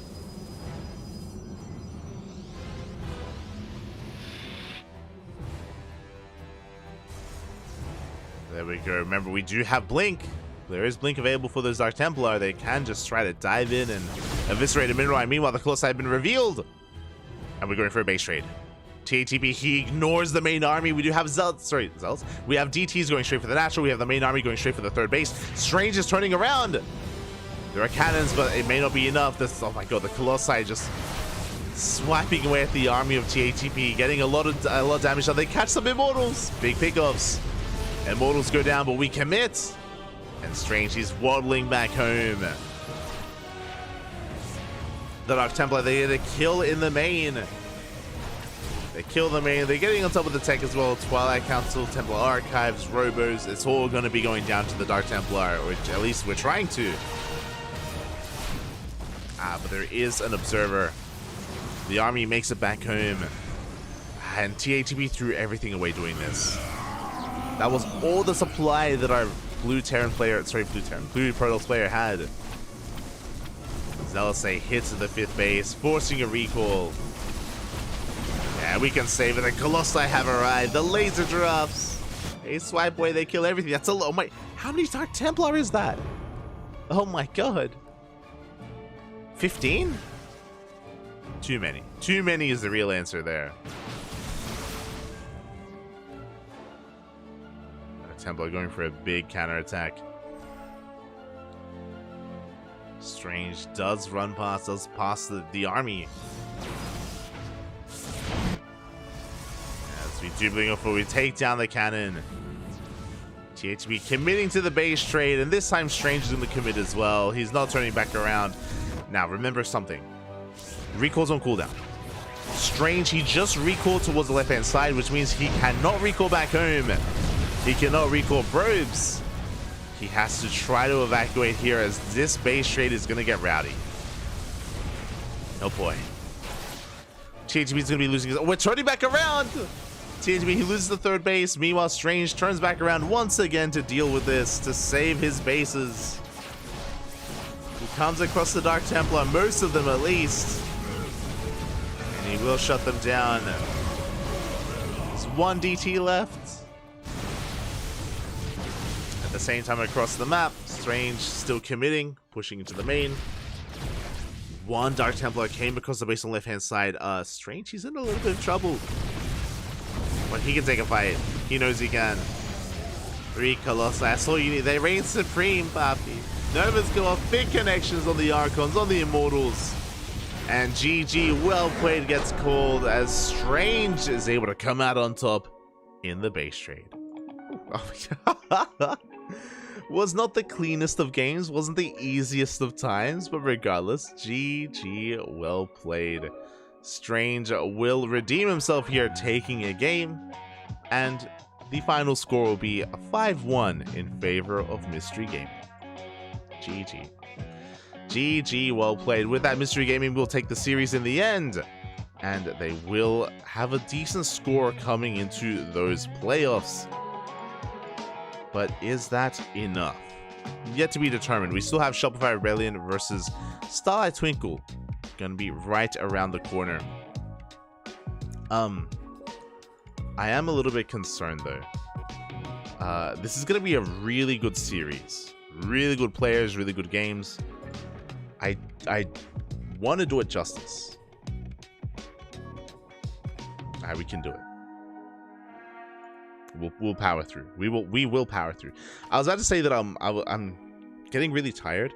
I could always cast this tomorrow after I've rested. Like, it's been a long day. This is a third event of the day. We've been casting all day. I want to do it justice. Okay, you know what? I'm gonna make some coffee. I'm gonna get ready. I'm gonna do some push-ups. We're gonna get our energy flowing. We'll be back in 4 minutes here with Shopify Rebellion versus Starlight Twinkle, the final best of 7 of the night of the round robin group stage. Take this moment, take a break, get some snacks, get some water, get some food. We'll be back in a couple of minutes. See you soon. Ha.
And welcome back, everyone. Welcome back. Oh my god, we are just diving right on into our next game, into our fresh best of 7. And in the bottom left, we have Wayne, the ace player for the Starlight Twinkles. And in the top right, we have Scarlet, the Shopify Rebellion. Let's go. Oh, she's got the WTL winter hoodie. That's cool. Meanwhile, big shout out to the sponsors as well, to Doyu, Honkai Star, Taido, and Autofull. Without them, we would not have this lovely event. Big shout out to the sponsors as I very quickly start getting those predictions going. My apologies. Oh, here we go. Starlight Twinkle. Actually, I'll do this. I'll do Starlight and Shopify. Who do we got? We got Scarlet and Wayne. Beautiful. Okay, so if you're in the chat, predictions are now open. Place your bets on how you think this series will unfold as we dive into game number 1. Again, we just wrapped up with the Starving Camels, SSLT versus Mystery Gaming, and now we are here with our final series of the night. For those that are curious, Shopify are already confirmed. Shopify Rebellion, they are already in the playoffs. Right now, Starlight Twinkle are fighting for a playoff spot. They are so very close here. If they win this series, I think they do qualify for the playoffs. I'm not entirely sure when it comes to the math, but I do know that they have to win. I do know that Starlight Twinkle, they're still in the running. Basically, it's between Starlight Twinkle and Mystery Gaming. Those are the two teams that are vying for that final spot. That's also why it was very important that in the previous series that Strange got as good a score as he could, did get a 1-1 in the end, and I'm not sure if that is enough. I mean, it will depend on whether or not Starlight can win or lose here. Whether they win or lose. Oh boy. And it's going to be a close one, I feel. It's going to be a cllose one. Wayne versus Scarlet is going to be a spicy ZVZ. This could go either way. I think I give the edge a little bit to Wayne. We have seen Wayne pop off in recent times and take down players like Dark, and take down players like Sterile. I did put Dark twice there because he beat him twice. But yeah, Wayne, every now and then he pops off. He pops off and he can take down a big Zerg player. Ooh. We'll see if he can do the same here against Scarlet. As for now, we're getting into a Hatchcast full standard openers here between our two Zerg players. Bailey Nest is on the way for Wayne. And it should soon be on the way for Scarlet as well. At least I would hope so. Meanwhile, a big shout out to Holy Also, thank you so much for letting us know, Raw in the chat letting us know that apparently Starlight Twinkle are not able to go in. They're not able to make it into the playoffs because of, I imagine, because of Mystery Gaming winning. I think that's how it works, question mark. So thank you for letting us know. And just checking, yes, it is confirmed. Okay, so basically Starlight Twinkle, they were relying on Mystery Gaming losing that last series, and in the end, Mystery Gaming did win, so my apologies for that. It looks like there's a little bit less on the line here, but they're still duking it out. They're still fighting off in this series, and here we go. The Baileys are going to be able to finish up. Oh, they do finish just in time. Wayne is pushing in. He does have a wave of links behind this. Bailey Nest from Scarlet is a little bit delayed. No Baileys yet. There we go. They're just now being morphed in.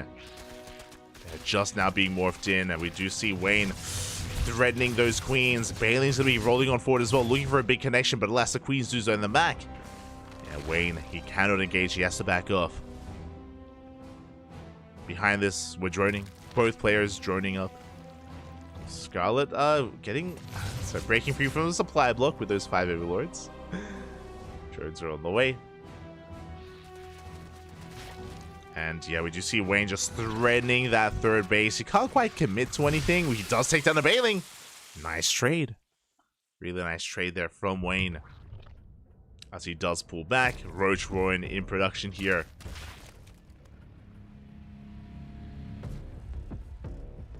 For Wayne. He's going to be turning back, and yeah, here we go. Wayne, he's going to be cutting workers. 34 drones is all he has. He only droned up a little bit, and we're following this up with a big all-in. Essentially, Ling Bane, Roach here from Wayne. Scarlet still trying to get a read on the saturation. One Baneling gets picked off. Ooh, big misstep there from Wayne. A little bit of miscontrol does confirm the lack of saturation. The Roaches are popped. The Banelings, big connections on the Lings. Ay, ay, ay. We were doing so well avoiding that, but Wayne does take a big shot to the face, and now we are pushing, now we are committed, but now Wayne has that much less Lings to work with. Wayne completely all in at this point. Scarlet just has to survive, just has to defend. We'll see if she can. Oh, Bailing is going to get wasted. Lings, they do slip into the main base, drawing back some of those Roaches. Meanwhile, the main army of Wayne trying to catch some of these Queens, and we do. Queens are getting picked off. But Wayne, he's running out of steam. Good connection with those Lings, though. He gets us around on 2 more Roaches. He's breaking through. These Lings doing a great job here, just tanking some of those shots. Bathers, they get into the middle line. They roll in. Ooh, not the best second connection there. But we do cause some chaos here, cause some havoc in these bases. But it looks like with reinforcements, Scarlet will clean this up. Here come the Lings. Here comes the surround. The Queens, they come down from the main base as well. And Scarlet will clean this up entirely. And Wayne didn't really have a backup plan. Now he's droning. This is true. But he didn't really have a lair behind this. No Evo chamber for +1. No upgrades. Wayne was, for all intents and purposes, all in, and now that the all-in has failed, Scarlet is in a good position. She is up heavily in drones, and yeah, she just has to chill. Chill, get upgrades, work on a lair, build up Roaches. Wayne stuck trying to redrone. Some nice damage though. We get 4 drones. Oh my god. 4 workers go down. Not too bad at all here. Not too bad at all for Wayne. But he has to do that a couple more times. He's down 20 workers. There's no easy way to say it. He's down 20 drones here compared to Scarlet. That's a massive economic deficit here for Wayne. Goes to show just how committed he was, and the longer this goes on, the worse it is for Wayne. Ay, ay, ay. Honkai Star. Finando. Si, papi, si. But I did try to mention a big shout to Holy Line 23 in the chat. Thank you so much for resubscribing. 11 months, almost a year, papi. Almost a year of support. Thank you, Holy Line. Do appreciate it. Gracias. Always. Really looking forward to the playoffs. Playoffs, yeah, they're going to be amazing. They're going to be next year. Next year. January. It's coming up, papi. It's coming up. Meanwhile, here we go. We have +1 carapace on the way. So Wayne, he's going for a second all-in. He has droned up a little bit, up to 42 at this point. And Wayne, he is just amassing nothing but Lings, Roaches, and Ravagers. Again, if at first you don't succeed, try again. There's no way for Wayne to macro out of this, so he just has to commit. Meanwhile, Scarlet has been able to drone up to 66. That is 3 base saturation. That is around the ideal amount of workers you want to be cutting at in ZVZ. So Scarlet, she's already droned as much as she needs to, and now she can focus on Roach Ravager.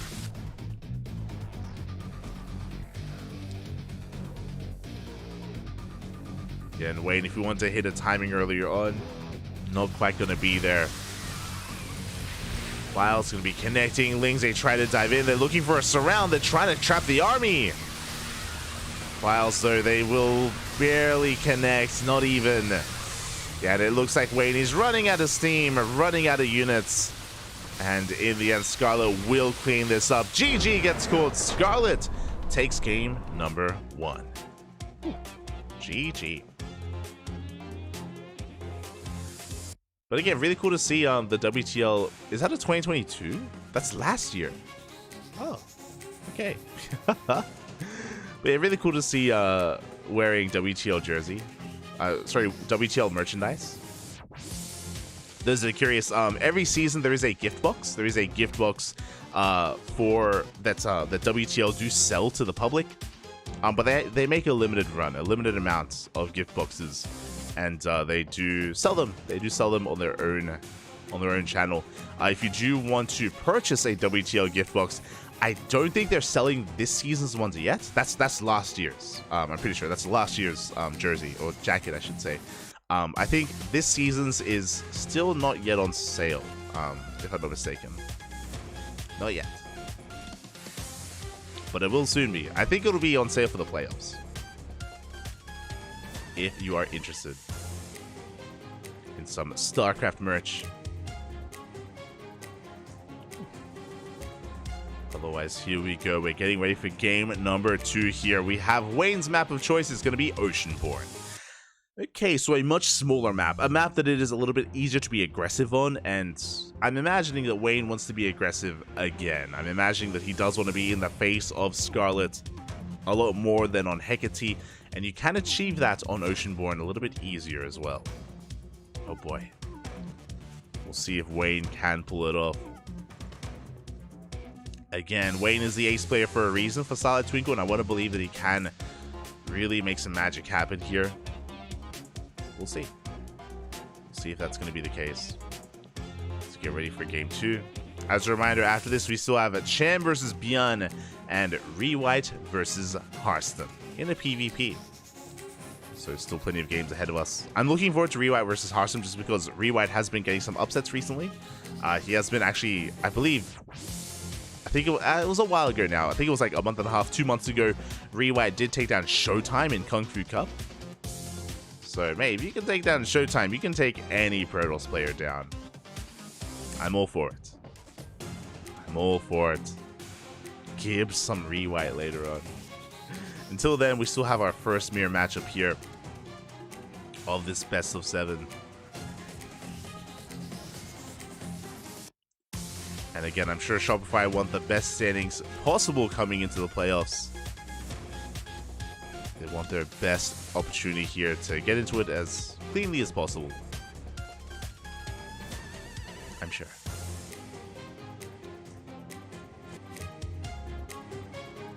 There we go. Just cranking it up a little bit. And we'll see where this takes us. Again, coming into game 2, I imagine that Wayne still wants to be the aggressor. I imagine we're going to be seeing a similar role where Scarlet's going to be kind of flowing with the punches, absorbing the attacks, and then going for a big counterattack.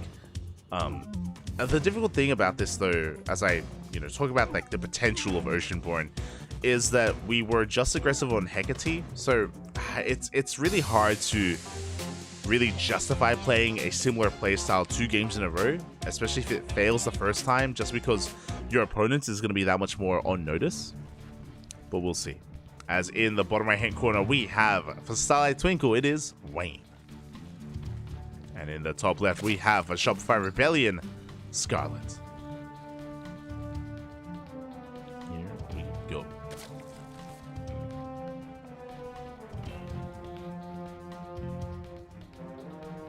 ZVZ continues here. Wayne going for a 15-15. He has been quite fond of it. Wayne, he's very similar to Shin in that respect, where Wayne more often than not does go for a 15-15, and this should be leading into Roach play. The reason why I say this, quickly speaking about the opener of Wayne, it's a 15 hatchery into a 15 spawning pool into a delayed gas. Because the gas is being taken so late, we are actually going to be focusing on mineral income more than anything. We're going to be focusing on queens initially, delaying link production. And because the gas is so delayed, usually it's not really worth investing into link speed. And this leads into just walling off at the natural and going into a Roach Warren. This did occur in the last CVC that we casted. We'll see if it occurs again.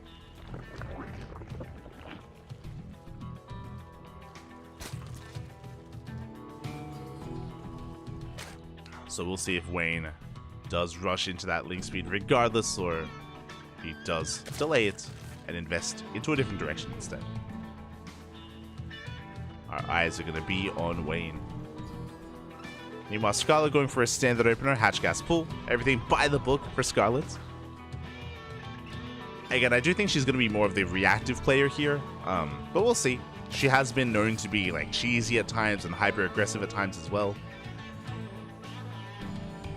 Some of the highlights of her career have been just coming up with some crazy cheese builds in GSL, the highlight moment when she knocked Rogue out. That was wild.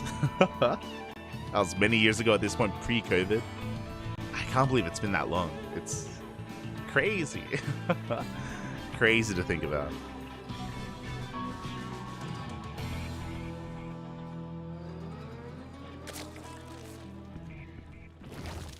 But for now, queens are on the way. Wayne does have enough resources for Ling's speed. Does have 100 gas. We are staying in gas as well. And as I mentioned before, because it was a 15-15, we spoke about how usually this leads into 2-base Roach and we skip Ling's speed, and it looks like that is going to be the case here. Just because Wayne has not touched Ling's speed at all, despite having the gas for it. This should be into Lair plus a Roach Warren, just to get into Roach speed, or into +1. We shall see. But now you can see Wayne is contained to 2 bases.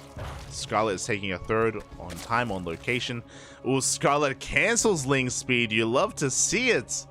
This is a risky maneuver. Okay, so what just happened? One, as we mentioned before, because of the opener, Wayne, he's going for a fast lair. This should be into Roach Warren. This isn't necessarily mutas. Could be, but isn't necessarily mutas. It should just be roaches. But the reason why Scarlet cancelled Link speed is because she saw the 2-base Roach.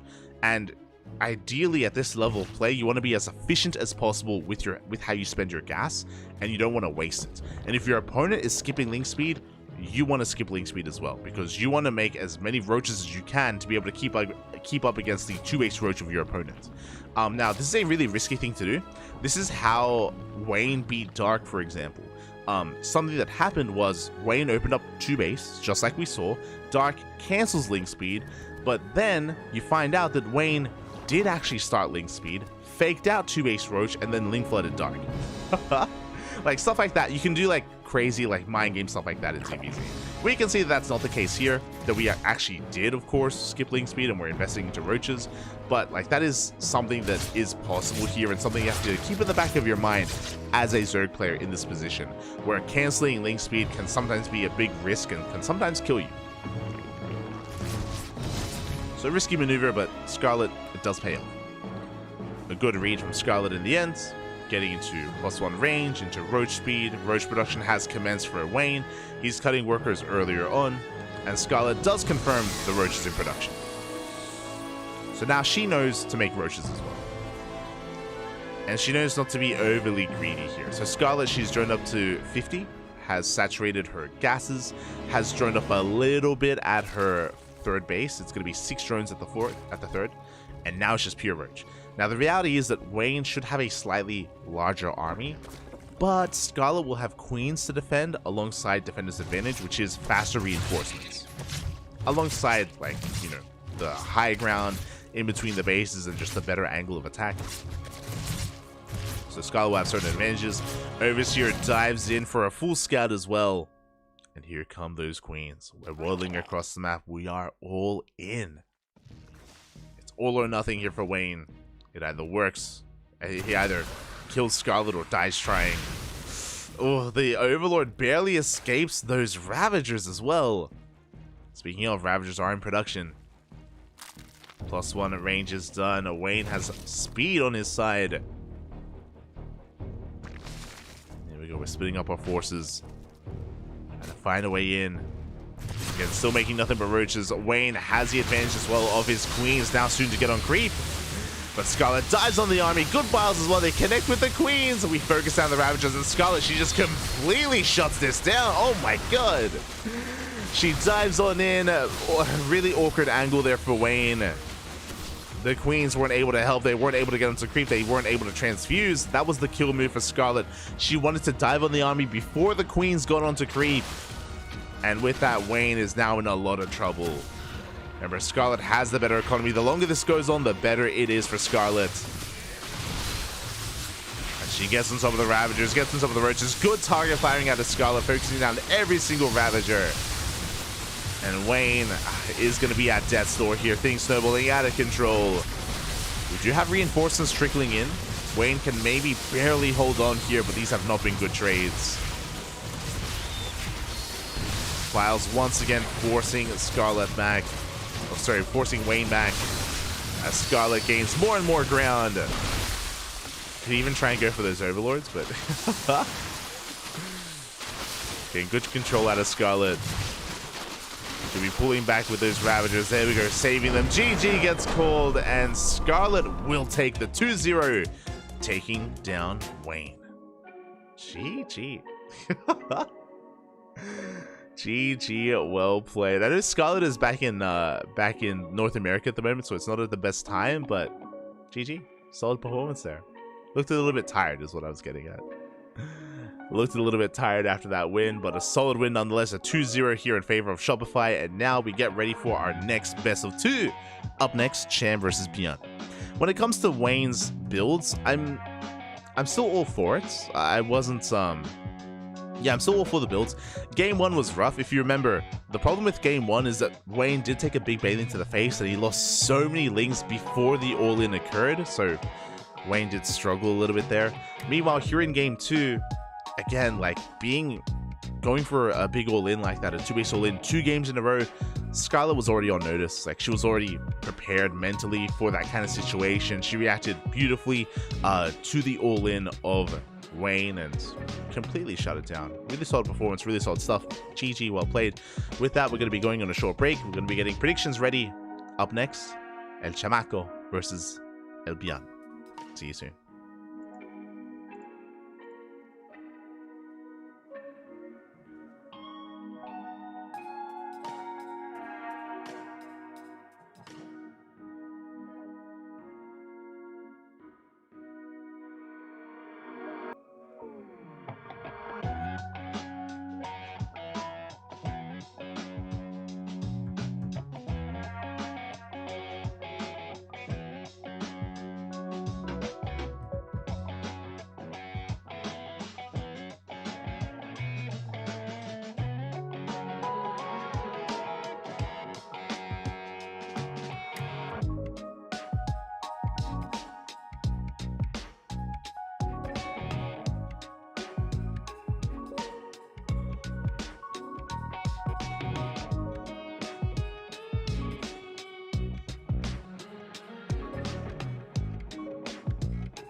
Welcome back, everyone. Welcome back to our second best of two here of this series of Shopify versus Starlight Twinkle. And here we go. In the bottom left-hand corner, we have Cham for Starlight Twinkle.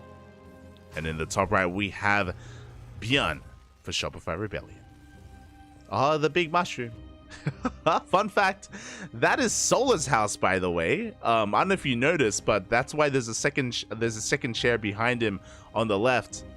I'm pretty sure this is a different angle of Solar's apartment. We saw Björn, a couple of days ago, Solar was playing, obviously for Team Onside in WTL, and Björn was chilling in the background. He was just like behind him watching. And we're like, and it was a great ceremony at the end. When Solar won his match, Björn, he slowly thumbs up, Fabio. Giving Solar support. It's beautiful. Was beautiful. But from here, if you do wish to get your gamba going, predictions in the chat are open. Place your bets on how you think this series will unfold. Predictions open. Why is Björn not playing? He is. Björn is playing. He's just in Solar's apartment. Here we go. As we settle into our next best of two series here. This is going to be a hatch gas pool opener out of Cham. Standard opener. We are loading into Radisson Station, which this is going to be an interesting one. This is going to be a very interesting one here for Cham. Just because we very rarely get to see Zerg versus Terran on Radisson Station, so I'm really curious how greedy we're going to be. How greedy Björn is going to be, and how greedy Cham is going to be as well. But yeah, this is just a new angle of Solar's apartment. We don't really get to see too often. I don't know why Bjorn is staying over with Solar. Maybe it's for the holidays. Maybe. I don't know how big Solar's apartment is. I know that he's married. He lives with his wife and stuff. But yeah, Bjorn, he's hanging out for a little bit. I mean, Solar isn't there. His chair is empty. Solar isn't there. But maybe he'll drop by for the ceremony. I want him to give the thumbs up. For now, though, Bjorn behind this. Ooh, getting into a 3 ranks builder behind this. Okay, very aggressive here out of Bjorn. Not something that I was really expecting on Radisson Station, but this is gonna be interesting here. A very delayed starport going for a 3-1 opener. This is almost a TVP build, actually. Essentially, we're going to be building up a hefty army. We're going to be building up a very large Marine and Marauder count early on.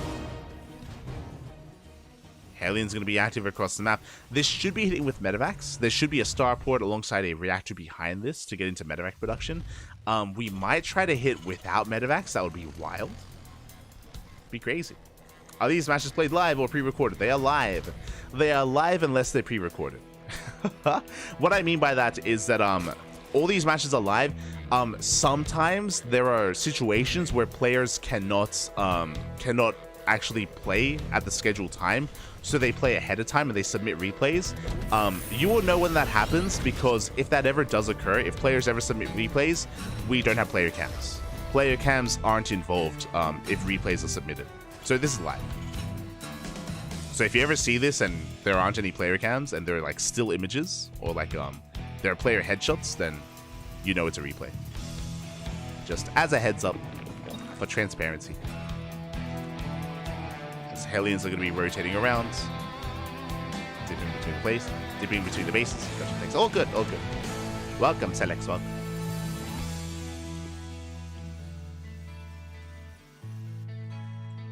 Yeah, there we go. The starport is on the way behind this. This is basically a borderline 2-base all-in out of Beyond, by the way. Like, this is a very delayed third TC. Very aggressive here. I was not expecting this out of Beyond on Radisson. I should have emphasized that before. That's what's surprising to me about this. I know Beyond has been very aggressive recently. We casted Beyond over the past week in Kung Fu Cup, in the ESL Open Cup Asia as well. And Beyond has been very all-in in his playstyles. We saw him against Dark. We've seen him against Solar as well, and yeah, Bjorn has been just hyper aggressive recently. I'm not too sure why, but he's just been, yeah, very prone to taking a third. Like, his thirds are always so delayed. Behind this though, Cham, he's saturating on 3 bases. We have a Roach Warren on the way, but this is going to be close because Cham is still droning and Cham doesn't know what's going on. Here comes the medevac drop, by the way. Going to be joining up with these Hellions. Beyond's still waiting for +1 and combat shields. There we go. They drop into the natural base. Lings, they're in position. The Lings are in position, but alas, they're going to be cleaned up as well. The Marines, they stim into the mineral line. Boys are pulled away. Hellions at the same time, they dive in. Oh my god. They're going for the drones. The drones are lining up, and it looks like we get, oh my, 5 of them. No, 9. The drones. Oh my god, so many of them go down to the Hellions. We defended against the Marines quite well, but that is 12 workers going down. Ay, ay, ay. A brutal amount of damage, and this has been more than worth it for Beyond. Remember, behind this, the third CC is on location for Beyond. It is very late, it's very delayed. He had to get damage done. He had to trade well, and he did. Killing 12 drones here, saving most of his Marines, trading out those Hellions. Was worth it. And from here, Beyond will keep the pressure up. He's hunting down this Overlord, and he's reinforcing 2 more Raxes. It's going to be 5 Raxes in total. Armory is on the way for +2. And Beyond wants to keep the pressure up. Again, Beyond, once he sets a pace, once he sets a tempo for the game, it's very difficult to kind of slow it down from there. Meanwhile, Cham, he's still amassing a Roach-based army. Queens are in position. Drop is coming in. Ooh, is going to be deflected. Again, good foresight, good positioning out of Cham. Able to force back that double drop. You can see Cham has an equivalent amount of drones to Beyond, or pretty equivalent, which is not ideal. Bjorn has those SCVs alongside mules. So Bjorn has the better economy at the moment. Sham going to be taking up even further. He's going for 1-1. He's going for an infestation pit. That will help. I imagine that's going to be 1 for Hive Tech, but 2 most likely for Infestors. Infestors, they can support a Roach Ravager army quite well. And again, Chammy is a bit of a Roach Ravager boy. Very similar to Dark in that sense. More often than not, he will go Roach Ravager in this matchup. Very safe way to play, true, but doesn't scale too well into the mid game, into the late game. Ideally, we want to get out of Roach Ravager. This infestation could also be for the beginning of Hydrolurker Viper. Like with +1 range upgrades, it is a more seamless transition here for Cham. For now, though, the pit is done. Cham is still amassing his army, and Bjorn is hitting the field once again. And there are those safety infestors on the way. Bungle's going to be very necessary here to shut down these Marines. 2 drones go down. Good pickoffs here by Bjorn. At the same time, Bjorn pushing through the center. Clearing up a decent amount of creep before being forced back. I do also appreciate that Bjorn, he's abusing one of the big limitations of this army composition from Cham, and that is the anti-air. There's no mutas, there's no corruptors, there's no hydras. These drops, they're getting a bit out of hand here, getting 5 more drones. You can see how slow, how immobile this Roach army is. Behind this, we do have a Spire on the way. Scan, I believe, missed it. We scanned the natural, the Spire is in the main. So we have our anti-air of choice. The tanks! Oh my god. Big tank volleys going off. The Biles, ooh, they take down a Medivac. Not bad, Biles. Cham has to be very careful. He is maxing out on Roach Ravager. But Bjorn's army is one to be respected. Infestors are on the way. Can we land a good fungal? We can! Big fungal here in the army. The Biles! They barely graze the army. Not a bad start for Cham. At the same time, double jump into the main base. Can Cham keep up? Another tank volley going to be going off. Again, with this Spire, we can get into, I imagine, Corruptors. Mutas are also going to be available, but again, I imagine Corruptors is going to be the tank of choice. We'll see. As we do drop into the natural as well. These Ravagers getting very low. So our decent Biles, but we do need a couple more to bring down the tanks. Cham, he's holding on. Meanwhile, any kind of economic disadvantage that Bjorn once had, he's up to almost 90 SCVs. It's crazy. His economy is booming. His third base is up and running. Fourth is on the way. And Bjorn is not slowing down.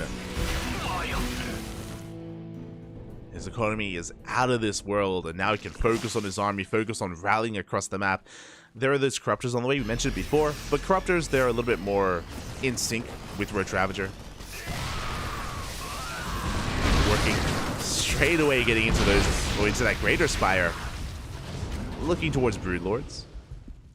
So tech-wise, Cham, he's in a decent position. Decent with what tech he has available. His main army that he's stuck with, though, is subpar. Here we go, we're going for a triple drop into the pocket base. At the same time, the main army pushing through the center. And Cham not in position. Big fungals. But this drop, it's getting out of hand. We get into the mineral line. 18 drones go down over mineral line. The picture-in-picture, 23 drones. Not like this. The economy of Cham's being crippled. We even get the base as well. The hatchery does fall. We drop into the main. We get eyes on the Greater Spire. Now we know that Vikings are needed. Immediately, Ghost Academy. They're on the production tab. Ghost Academy is on the way. We're getting ready for those Broodlords. Biles, they do connect. But Bjorn, he's just snowballing out of control, pushing on through, forcing back the army. Did he get the Greater Spire? There are 5 Broodlords in production, true. But again, Bjorn is getting ready for it. The Greater Spire did go down, by the way. Drop into the main base. 6, 7 plus workers going down. Shoutouts to the picture-in-picture. As again, Cham just cannot keep up. That's another hatchery falling. And even if Cham forces this back, the damage has been done. As he gets one of those tanks, he's going to get a second tank as well. He's already lost his base, he's already lost his economy. The drop in the main still alive, by the way, still getting more damage done. Bjorn doesn't slow down. Getting another base. Yeah, this hatchery is going to fall. The orders of DPS is just too damn high. GG gets called. And Bjorn will take game number 1. GG. GG, well played. Again, a solid game there from Byun. Powered by Pepsi. Yeah, solid game there out of Byun. Just, again, once he sets the tempo, just so difficult to slow the game down and to stabilize. He was just all over Cham there. Again, abusing the lack of anti-air, abusing the lack of queens, lack of hydras, lack of ability to keep up with those drops. On top of that, it was a very aggressive opener as well. Remember, it was a 3-1-1 opener. Very delayed third CC out of Byun, but he just did so much with it. He was able to not just shut down the Lings and also go toe-to-toe with the Roaches, but he killed over, what, 12 drones? It was wild. Wild how many workers he was able to kill. And just like that, Byun, he was able to justify how late his third base was and able to eventually snowball out of control. GG, well played. And this map makes a lot of sense. It looks like Cham, he wants some breathing room. He wants his opponent to back the hell off. We're going for another large map. It's going to be Alkyone. Alkyone is coming up next. Again, this is kind of the new Gressman. A very large map, very prone to cutting in half. You can set up on a 4, even 5 base economy quite nicely here from both players. Can be quite defendable. There are also some cheeky things you can do. You can rush into a fast goal base, for example, in the center of the map. You can go for the gold. There are also some pretty strong 2-base timings you can go for as well. It's a little bit risky just because of the points of elevation and the defender's advantage that both Byun and Cham will have. But here we go. We're getting into game number 2, and spawning in the bottom left-hand corner, we have Cham for Starlight Twinkle. And in the top right, we have his opponent. We have Byun for Shopify Rebellion. Here we go. Hola. Oh, buenos dias, Jeff. Buenos dias. I see you just woke up. I'm assuming you went to bed after KSL and you missed out on GPO. I'm assuming. Buenos dias, papi. Buenos dias. As we are going to be settling into this, Byun looking to go for a Rax Expand, not a CC first. He has done so in the past, but isn't feeling too frisky this time. Likewise, Cham going for a Hatch Gas Pool. Yeah. Fair enough, papi, fair enough. If you missed out, if you're a fan of Hon Mono, I highly recommend checking out the VODs. We casted GPO earlier, in between KSL and WTL, and GPO was essentially a show match between Hon Mono and Nice. It was a best of 7. Best of 7. It's beautiful. It's you got everything you ever wanted out of Hung Mono. Crazy animal. Meanwhile, we're settling into this, and again, it's going to be a Reaper first into the CC on the low ground. Interesting that Byun is opting not to go for a 2-Rax opener. He's been very fond of going 2-Rax Reaper, especially on a map like Alkyone, but here we're calming things down. We'll check it out. Oh, yeah. It's good, papi. It's good. Beautiful. Yeah, for now, we're just going to be settling into the early game here. No major points of deviation. It's not like Cham's going for a 15-15. Again, it's not like Byun is going for a CC first or anything like that. Now, something important to bear in mind, though, is that, again, Cham is very prone to going into something like Roach production, so I'm very curious to see how he invests his gas. He's going to get 100 gas, and okay, he is pulling out. Very important to bear in mind. He pulls out, we'll be getting link speed. At the same time, third base soon to be taken, but Byun is in position. Oh my god, being as annoying as possible, and we do morph in that gas geyser. We do keep that drone alive, but Cham, he is contained to 2 bases. He is contained. He needs to expand behind this. A polar opposite build. Remember, on Radisson Station, Byun went for a very delayed 3rd CC. Here, oh no! You can see Cham shake his head, smile a little bit as well. He knows that gas geyser was not meant to finish. Ay. I hope Cham is okay. He's been coughing a little bit on cams, but yeah, that should not have happened. Wasted resources, wasted drone. May as well have died at that point. And yeah, a rough start here for Cham. Not the end of the world, but it is a rough start. But what I was getting at is that last game, Byun was hyper aggressive. This game, 3rd CC before starport. Very economic here from Byun. Showing us that, hey, he can be one or the other. He can be hyper aggressive and in your face, or he can be just very economic. He can do it all. From here, it looks like it's going to be 3CC into Banshee play, which again is very economic, very standard, very by the book, very safe. This kind of Banshee variation does keep you safe against Roach-based play, just because Banshees do an amazing job at focusing on Roach and Ravager-based pushes, in case that was the direction of Cham. And Cham did play Roach's last game. This game, though, is going double Evo Chamber. Looks like he wants to go 1-1 Carapace and Melee. Looks like Cham wants to get into Ling Bane. And now he's going to be forcing back those Reapers and Hellions. Trying to gain control of his side of the map. Do have Stim on the way. There is Carapace, and we should be seeing Melee alongside it. Oh. Never. Hey, there we go. There it is. There is Melee on the way. So again, this time Cham is not playing Roaches, he's playing Ling Bane. This is a bit of a greedy way to play it, but very effective, and he shouldn't be punished for it either. The reason why you can get away with delaying your Baneliness and delaying your Lair, as we do go for a dive. Oh my god! Byun, he's pushing in. The Lings go down. We get into the mineral line as well. Drones are getting roasted. We ignore the natural. We go straight for the main base. And hopefully this time the drones do not line up. Hopefully, as the Hellions, they're not done. They're not even close here. 7 drones go down. Half of a mineral line. We've got to get an 8th. And we could get a 9th as well. It's going to be close. Phew. 8 worker kills. Half a mineral line gone in an instant here. For Hellions, good trade here for Byun. Especially considering that Hellions fall off. Like, Hellions, they don't really scale too well into the mid game, so you want to get rid of them once they've kind of served their purpose. So a decent dive out of Byun.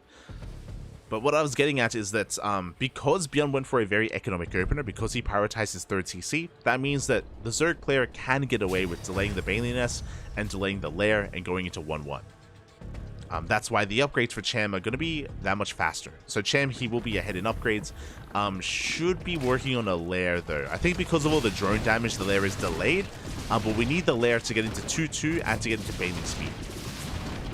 Like, the Lair should be in production soon. As the Queen is taking a lot of hits. A lot of damage is being dealt. Baneliness is on the way. Okay, there we go. I was for a moment there I was like, yo, if we're getting a 6-minute Lair timing, are we just gonna like go all in with Ling Bane? But there it is, the Lair is now in production. But this is a very late Lair for Cham. I'm all for delaying the Lair, I'm all for that, but this is very late. And I don't think this was intentional. I think this was a mistake just because of all the Hellion harass. Usually you want the Lair, like, the observer's just pointing it out. Usually you want the Lair to finish up as the Baneliness finishes, but the Baneliness has been done for quite some time. Just so you can go straight into Baneling speed. The other big reason is we rush into 1-1. What was the point if we're not starting 2-2? You know, again, we can't start 2-2 without the Lair. So this is a big misstep here from Cham, and because of that, his opener is a little bit lackluster as a result. Like, his tech as well is suffering. Meanwhile, the Marines, they do dive in. No Banelings, by the way. We can just fight the Lings. Banelings are going to be targeted down. Decent connection towards the end here, and it looks like we should clean up the army of Cham. And this is becoming too much. Cham doesn't have much left over. The Queens have to come in. Again, very efficient trade here by Byun. Cleaning up the Lings, the Banelings. Widowmine shots have not been wasted. But it looks like he barely doesn't have enough to keep on pushing. And there we go. We have a Roach Warren finishing up. Roach Speed on the way alongside 2-2. I think this is just a way to, like, a stopgap measure for Cham to go into Roaches now. It's going to be risky, though. Can he survive? Because Byun, he's not slowing down. And Cham did just lose a lot of Banelings. Widowmines are burrowing. The shots are going to be going up. Oh, my God. Not quite. That Baneling speed is still just starting. Would you force on friendly fire? Oh, my God. The Mind Drag. Not too bad. The Mind Drag on the Marines. Looks like the Banshees have fallen as well. From here, though, Byun going to be rotating towards the south. Cham trying to keep up. Baneling speed more than halfway done. We just need a little bit more time. Speaking of Bailings, they get caught here. A Queen as well. Good pickups by Bjorn, and he is tempted to go for the hatchery. Yeah, good trades here. The Lings, they cannot engage. Too many Marines, too much man with gun. We focus down the Bailing, and this hatchery is going to fall. Yeah, there's no saving it. The base goes down. GG gets called. Bjorn has too much momentum and will take the 2-0. GG. GG, well played. A solid performance there out of Bjorn. And with that, Shopify will be securing their win here. Again, it's a best of 7. Scarlet had a 2-0. Bjorn had a 2-0. And that is all they needed. That does take a lot of pressure off of Hearthstone. Now, we will still play out the final series, Rewhite versus Hearthstone. But again, Shopify will take the series one way or another. A big shout out to Cham, though. Again, he was able to keep up with Bjorn for a time, but god, because of the aggressive nature of Bjorn, it did force some mistakes out of Cham and did force some missteps here and there. I do think that Raz's Station was maybe like Cham's best opportunity. He was able to max out, but max out on a subpar army and yeah, had a hard time keeping up. Regardless, GG, well played, and again, a really good performance out of Bjorn. From here, we're going to be going on a short break where we return the final best of 2 of this series, Rewhite versus Hearthstone. See you soon. See you soon.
Welcome back. It was a short break, but we have returned with our final best of 2 here of the night. It is going to be Rewhite versus Hearthstone in a PvP.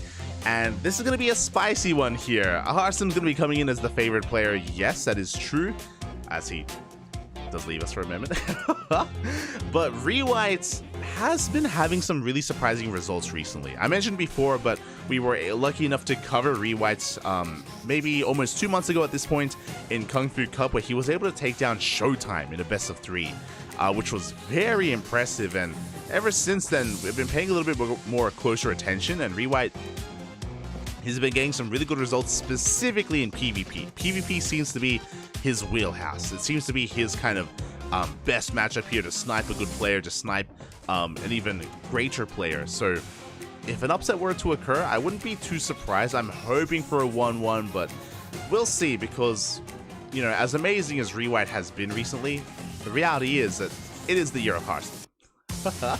It is the year of Hearthstone, and Hearthstone has been on fire recently as well. He's peaking when it comes to skill this year, and he's not going to be an easy opponent. He is not going to be a slouch here in this matchup. Oh boy. It's going to be intense. And as we get ready for our final best of 2, if you're in the chat, predictions are open. Place your bets on how you think this series will unfold. Good luck. And predictions are open. You can place your bets on if you think it's going to be a 2-0 in either direction or a 1-1 score. Up to you. Up to you to decide, up to you to predict. Oh, that's a Home Story Cup hoodie. Let's go. The StarCraft merch coming out strong tonight. We had Scarlet with the 2022 WTL hoodie. Hearthstone with, I think that was the, what is it, Lonely Islands edition of Home Story Cup. What's it called? No, Lost Island. That's it. I think that was the Lost Island logo, question mark. From, I think, Home Story Cup 22, 23. But I barely saw it. I barely saw the logo there on his chest. Regardless, Really cool to see him represented. Here we go. We're just diving right on in. And in the bottom left-hand corner of Solaris for Starlight Twinkle, it is Rewhite's Jhin. Let's go. And in the top right, we have for Shopify Rebellion, it is Hearthstone.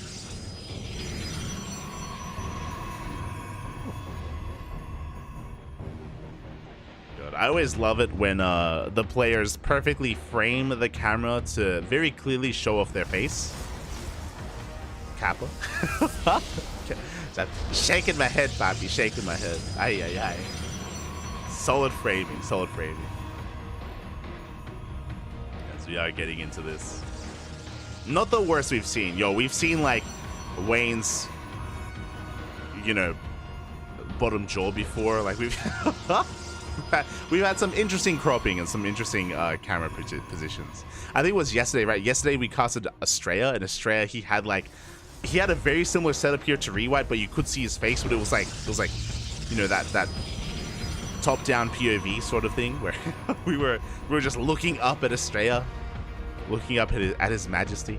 Ah, it was beautiful. Regardless, we're getting into this, and so far it's going to be 2 gate openers. 2 gate openers from both players, from both Hearthstone and Rewhite. As we are settling into this. Ooh, hello, Hearthstone. As he is going to be sending his first probe down towards the south, committing to a proxy pylon. It has been a while. It's been a hot minute since we've casted a Protoss player go for a proxy. When I say that, I mean hours ago. We casted Classic versus Hero, and to be fair, there were some proxy robos there. But this is looking like a prime location for a proxy Stargate opener. Now, proxy Stargate is not all in. It is a way to get ahead economically, because you chrono out that Oracle, you get into the mineral line, you kill probes, and you get ahead. It's a good way to kind of gain momentum in the early game. And there it is. The Stargate has been thrown down for Hearthstone. Now, Rewhite comes in for a probe scout, and Rewhite does confirm that the pylon is missing. The second pylon is not where it should be, so Rewhite, he knows to scout. Now, for all Rewhite knows, it could be a fake proxy pylon, or it could be a real one. He doesn't know, but he has to respect it. So he's scouting, he's checking, and we'll see if he comes across the proxy of Hearthstone. Meanwhile, he's going to be going double Stalker. Ooh, Hearthstone going for a Robo follow-up. Very interesting. Sorry, that wasn't Hearthstone. Rewhite going for a Robo opener. Rewhite, he is getting ready to defend against a 1-base all-in. Robo openers are ideal against, you know, 1-base, 4-gate blink, or proxy Robo, things of that nature. Robo openers are not ideal against a Stargate. And we do confirm Rewhite has come across the proxy. He's getting in position. He's aware of the Stargate. He's aware of the Oracle. So really good scouting out of Rewhite. Really good game sense overall and game knowledge, of course. Now, with this Robo Opener, the reason why it's amazing against all-ins is because it can grant you access to early Immortals, to an early War Prism, to juggle, to have like pseudo Blink as well. But we do have a delayed expansion as a result, and we're going for a Prism. That is, I believe, a 3rd gateway on the way. So Rewhite, he can turn this on its head and turn this into a 1-base all-in. Initially, I 100% believe that this was meant to be a defensive opener, but with this War Prism on the way, we can commit. I'm curious. We'll see. The longer this goes on with Rewhite not expanding, the more likely this is that it's going to be an all-in. Meanwhile, Hearthstone getting ready back at home. Hearthstone responds with his own Robo, so Hearthstone, with his defensive Robo, will have access to Immortals, and he will be able to survive what comes next, ideally. So far, we haven't really lost too much yet, and here we go, Rewhite, he's committed! He's committing. Rewhite, he's committing across the map. The Oracle does arrive, and do we get much damage done? Do we have a shield battery? It looks like we have a couple of units. The Oracle is going to be forced back. So far, good defense out of Rewhite. And again, it's all or nothing. He's going to be warping in across the map. He does force a cancel. Hearthstone knows. Now Hearthstone realizes what's been going on. Immortal is being chronoed out. We have a sentry. Oh, we should be getting a sentry. There we go. We have a sentry already done here for Hearthstone. He can force field the ramp. He can slice up this army. Shield battery is done. Overcharge is available. Good force field, but the juggling is good as well. Rewhite doesn't lose anything. So far, he keeps all his units alive. He has high ground vision. He can try to maybe ferry into the main base. He's backing off. Rewhite is retreating. It looks like Rewhite wants to expand. Okay, Rewhite. So, I mean, he did the bare minimum. The bare minimum for Rewhite was canceling the natural. And from here, he turns back around, shuts down the Stargates, and should be expanding. Meanwhile, the turns have tabled. Now, Harstem making a prism. Harstem was forced to make this army. I'm sure he wants to make use of it. Is going to be expanding. Rewhite still hasn't taken his own Nexus, though. I'm curious. Like, Rewhite retreating to kill the Stargate was the tell. Oh my god, the Oracle! We get the Oracle as well. Big pick off. This as Harstem does shake his head on a bit of a rough loss there. Now, because of the loss of that Oracle, Harstem doesn't know if Rewhite is expanding. He doesn't know if his opponent is all in or not. I don't even know.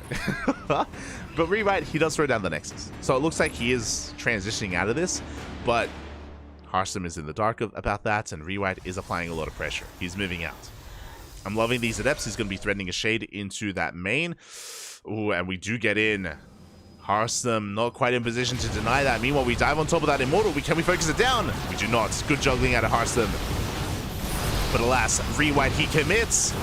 He's pushing on forward. He focuses down the Stalkers, focuses down the Prism as well. The Prism will survive. The Immortal does fall back. Good trades out of Rewhite, though. He shuts down the Gateway composition, the Gateway army. At the same time, Adepts did shade in. But it looks like they were dealt with. Good force fields here out of Rewhite. Looking for another force field. The Immortal! Oh, barely is saved.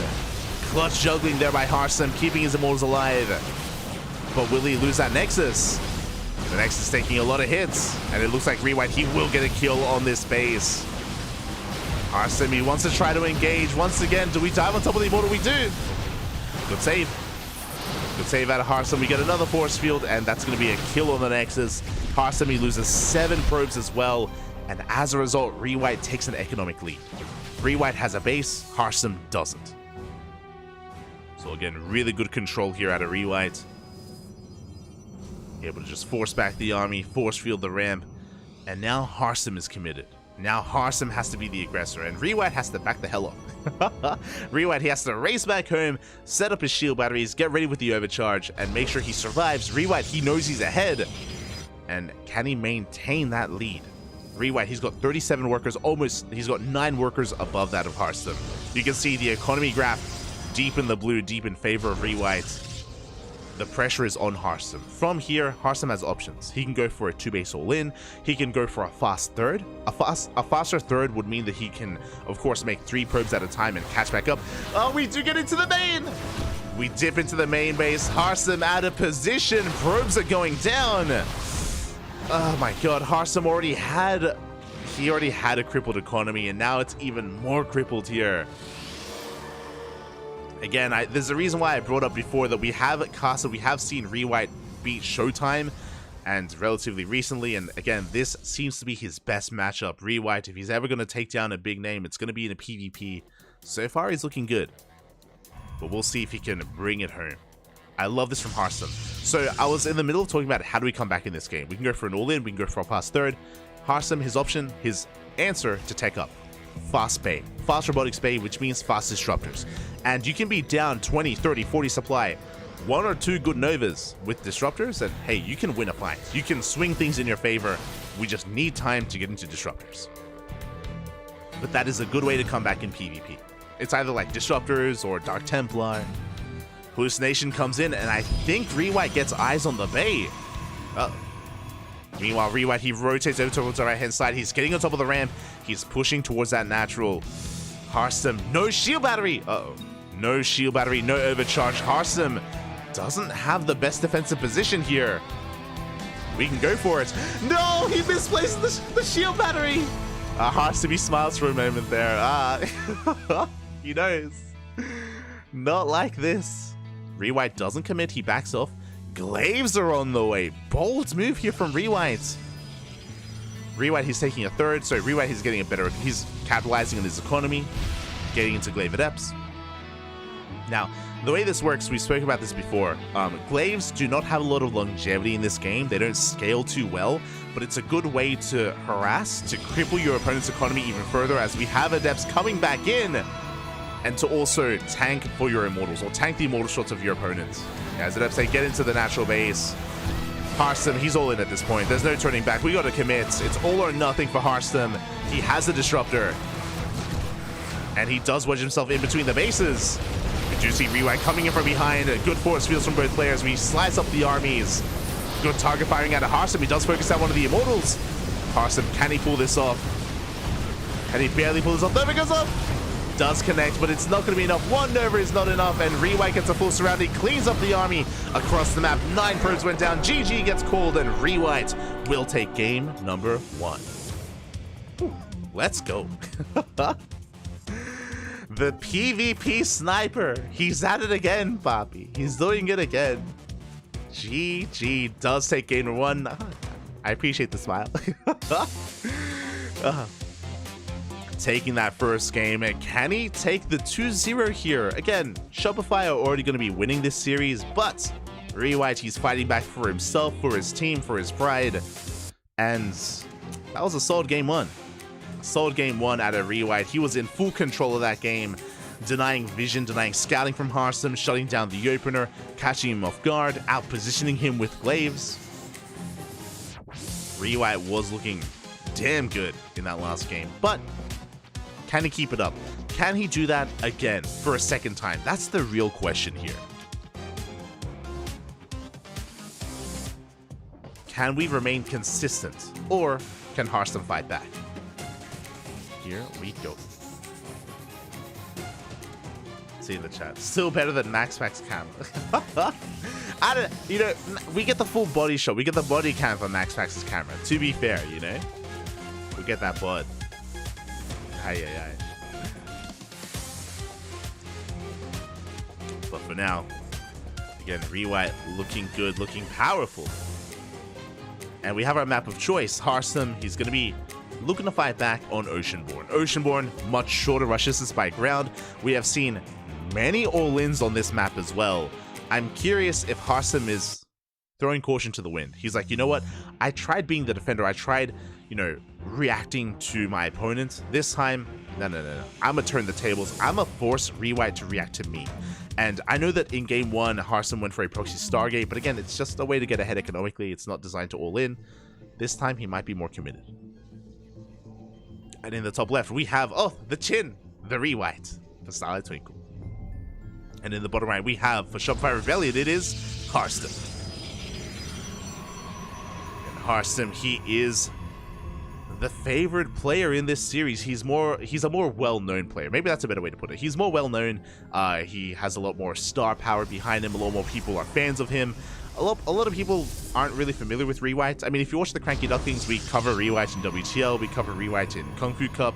You'd maybe be a little bit more familiar with his accolades, and you know, have a lot more respect for Rewhite. But I'm sure a lot of people tuning in now are like, who the hell? I've never heard of Rewhite. Like, and I wouldn't blame you. Even amongst the Chinese scene, amongst the Chinese Protoss players, when you think of the best Protosses, you think of Firefly, Cyan, Jeshi. You know, you think of them first. Afterwards, that's when you think of Young Zest, Rewhite, for example, Joliwa Loves. There's a lot of Protoss players in China, and a lot of them are in the middle of the pack. But Rewhite, he has been improving over time, and I mentioned before that, again, I do believe that his best matchup is PvP. We've seen him upset in PvP before, and he's doing it again.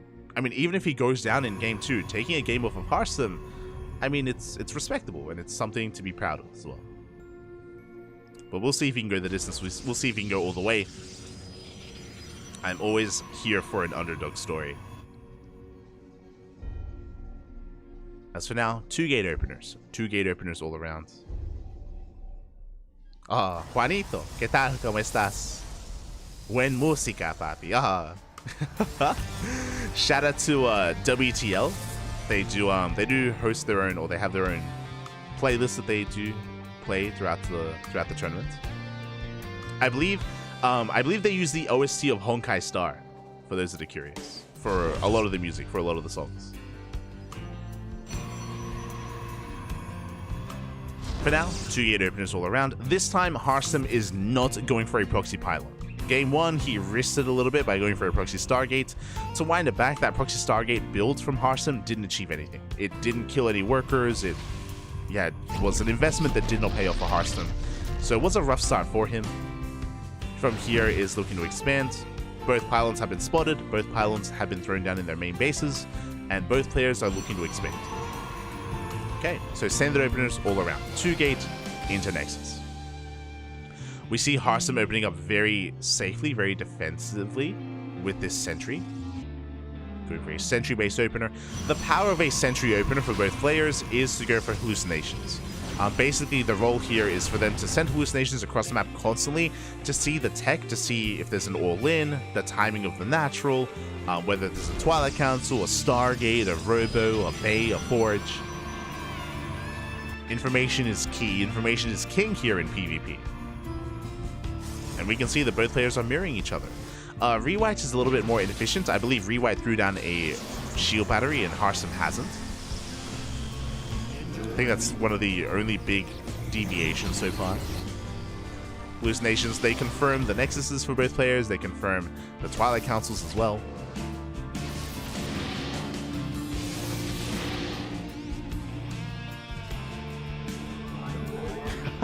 Gracias, papi, gracias. Me caes súper bien. De los mejores casos para mí desde que te conozco. Gracias, gracias. It means a lot. It means a lot. Cool. As for now, Adepts are going to be getting across the map. Do have our third base on the way for Hearthstone. Third base is on the way, has been spotted. Rewhite now aware of the more economic kind of outlook that Hearthstone is taking here on Oceanborn. Does confirm Blink. And now Rewhite has to make a choice. Either expand ourselves or go for a big counterattack and try to shut down and deny the third base of Hearthstone. What do we go for? For now, we have the third on the way. Adepts are looking to shade in. We are in position. Do we wall off? We don't! The wall a little bit too late. The Adepts say shade into the main base. Probes are going to be going down. A massive misstep here from Rewhite. 4, 5, 6 probes going down. And this drags the entire army back home. Rewhite, he wanted to be aggressive. He wanted to threaten the third base, but now he's stuck at home. Not like this. 7 dead workers. Now Hearthstone has a faster third and a better economy, a better worker count. The pressure is now on Rewhite to come back. Pressure's on Rewhite here to try to bounce back and to recover. We can do so in a couple of different ways. We can also go for our own Adept Harass. Very possible. Robo is on the way for Hearthstone. We can go for, Dark Templar, Robotic Spade for Disruptors, just like what Hearthstone did in the previous game. But Rewhite, I'm sure, is fully aware that he is at a deficit, and he does need to recover. Yo, I'm loving the hallucinated probes. Again, for those who don't know, this is a lot more commonplace in PvP, but if you hallucinate a probe, the hallucination turns into 4 probes, not 1, and you can fan them out to look for proxies. That's the goal here, to look for proxies, look for the army. It's a really good way, a really efficient way to have an immediate scout here, to just fan them out and get as much information as you can get. The downside is that, of course, they are limited by terrain. That is true. So you wouldn't ever go for like a hallucinated probe scout to scout the main base of your opponent, because there's no way for them to get in. But when it comes to fanning them out for looking for proxies and the army, then this is ideal. So different hallucinations have their places in the game for different scenarios. As we do have a hallucinated Phoenix getting into the main base here of Rewhite, getting a full scout once again. And Rewhite is still recovering. Still down in workers. As a result, down in army. We can see Hearthstone the first to take a 4th. Hearthstone also moving out with his Stalkers.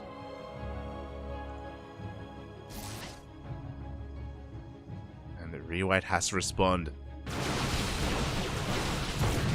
Does have a better engage. Dives on top of the army as well. Show us the force fields. So far, it doesn't catch any, but that was a good trade for Rewhite. A good moment for him.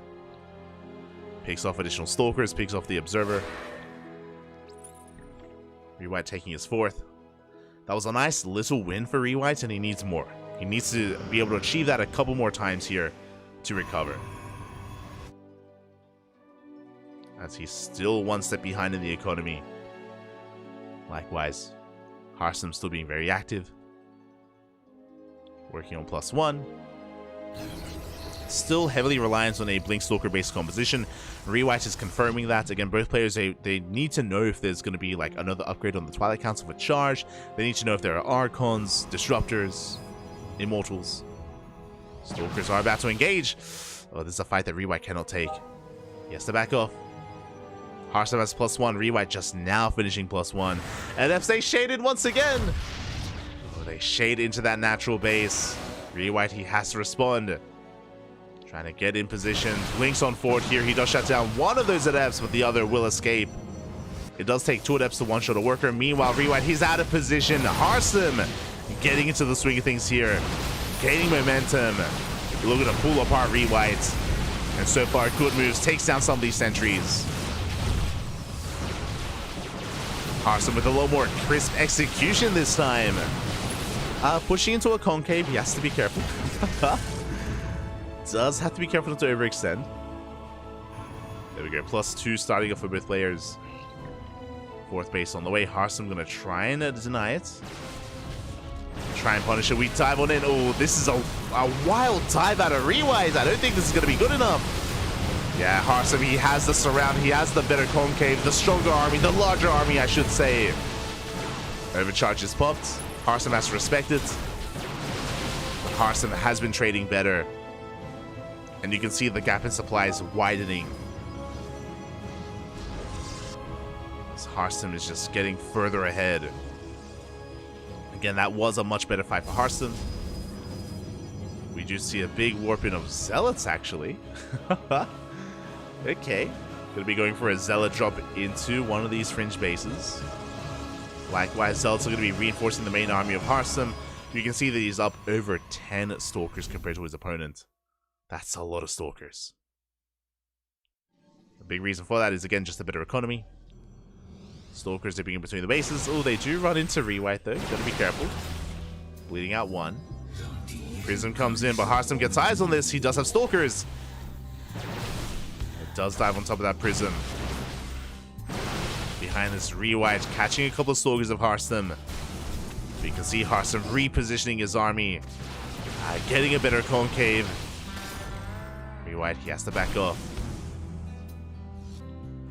And the Zealots get cleaned up. Harsum still in control. And again, what we would have been really lacking is either a Depth Harass or some other form of tech here from Rewhite. Instead, he's just kind of sticking to his guns, which on the one hand is a bit respectable, but on the other hand, it's just so difficult to come back from. Harsum is maxed. He's up 50 supply. It's crazy. He's up so heavily here in army supply. He's pushing into an Immortal. The Immortal will help.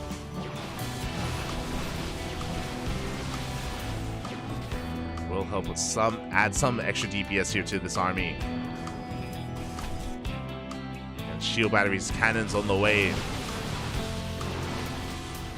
Harsum bleeding out a little bit, but he does deny the 5th. That's what's important. He denies the 5th Nexus. Rewhite still 1 step behind, and Harsum, he can take a fight. He dives on top of the Stalkers. The Zealots take close the distance as well. We're getting on top of the Immortal. There is no Warp Prism. There's no way to juggle. The Immortal gets focused down. Big pick up there from Harsum. But we're running out of Stalkers. We have to be careful. Defender's advantage. Rewhite, the Stalkers of Rewhite, they were doing so well for themselves. The supply swings in his favor.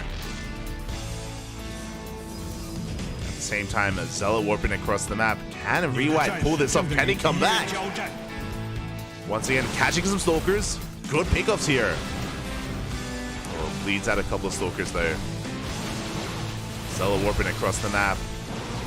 Rewhite bleeding out too much. A bit of a messy fight.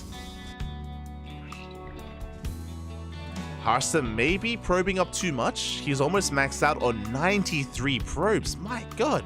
That's a lot of workers. It's a lot of probes. Rewhite does have the slightly higher army supply.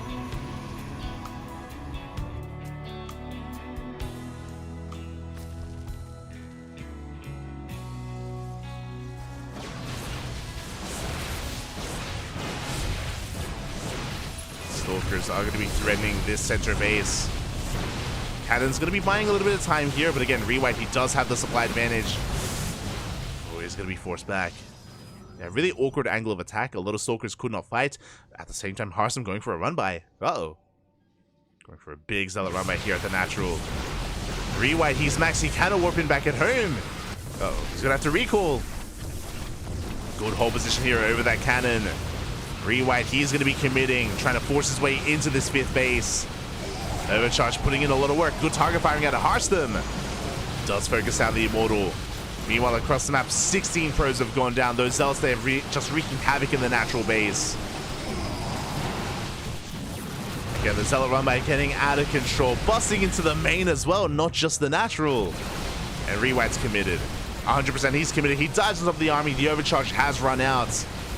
And Rewhite, he can take this fight. Ooh, but Zealots are coming in. That will complicate things. Hearthstone, he's holding. Yeah, with these reinforcing Zealots here, should be able to force this back. It's still looking so close. Rewhite hiding his heart out here. He needs to reinforce. Gateways are being depowered. Yeah, he warps in back at home. And Hearthstone still has a solid economy. Rewhite has a bank, yes, but suddenly he's down 30 workers. And he had caught up. I was so impressed that Rewhite had caught up in the economy and the upgrades in almost every aspect. Not anymore. We have some Zealots here in the main base. Rewhite, he was fighting back hard. Hearthstone, he's over 100 probes. Oh my god. Yeah, he has to get rid of them. Oh my god. Gonna be long distance mining actually. Ay ay ay. So because they do run into each other. Prism does expose himself for a moment. And Hearthstone, he has the better concave. Zealots are on the way. And with these Zealots, we do force back Hearthstone. It's all about those Zealot reinforcements. Once again, Hearthstone coming in for another run by Rewhite. He's not set up for it.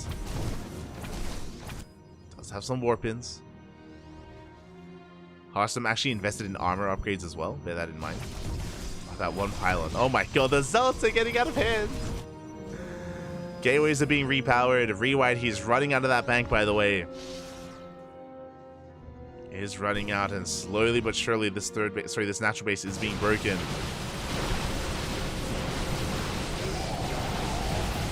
And Hearthstone, he's got the better concave once again, forcing his way up the ramp. Does run into Zealots actually. A nice trap here from Rewhite. He's able to take a slightly better fight as a result. But additional Zealots are coming in to reinforce. And it looks like it's just a numbers game at this point. It looks like it's just becoming a little bit too much. Hearthstone has finally done it. GG gets called. He does fight back. Ties it up 1-1. GG. But that was not the easiest of games. Again, Hearthstone initially had momentum, and then Rewhite, he did recover, essentially. He did recover in that game, but the Zealot counterattack, oh god, that was the game-winning move for Hearthstone. Crippled the economy, shut down some of the production, and Rewhite just could not defend. He forced himself all in, couldn't pull it off in the end. GG. GG, well played. With that, congratulations to Shopify Rebellion for taking the series 5-1. A big shout out to Rewhite here for fighting back and for not just taking one game out of Hearthstone, for even not looking too bad in game number 2 as well. GG. GG, well played. Big shout out to Rewhite, and I do look forward to seeing more of him in the future. Again, he has been improving a lot over the past year. He has been improving so much, and hopefully that continues to be the case. Fingers crossed. Hopefully. Yeah, always a good thing to see players improve. And with that, we have concluded the round robin group stage. The round robin group stage has ended for WTL, and we are getting ready to show off the standings. I believe the final standings are being calculated, and they are soon to be shown here on screen to find out who makes it into the playoffs and who doesn't. Let's go. Again, it is going to be top 7. Top 7 make it into the playoffs. The playoffs will be played out next year. I say next year, January. January of next year will be the playoffs to determine who is the WTL 2023 Winter Champion. Who is the best team of 2023? Of course, Onside are the reigning champions. Last season, it was Onside versus Basilisk in the finals, and that is where Solar became the Serral Slayer and just game after game, just dominated Cyril there in those finals. But I'm sure Cyril wants his revenge, and there it is. There are the final standings. We have Onside as number 1, Basilisk as number 2, followed by Dragon Kaizi Gaming, Shopify Rebellion, Sidestorm Gaming, Team Liquid, and Mystery Gaming as well. This is it.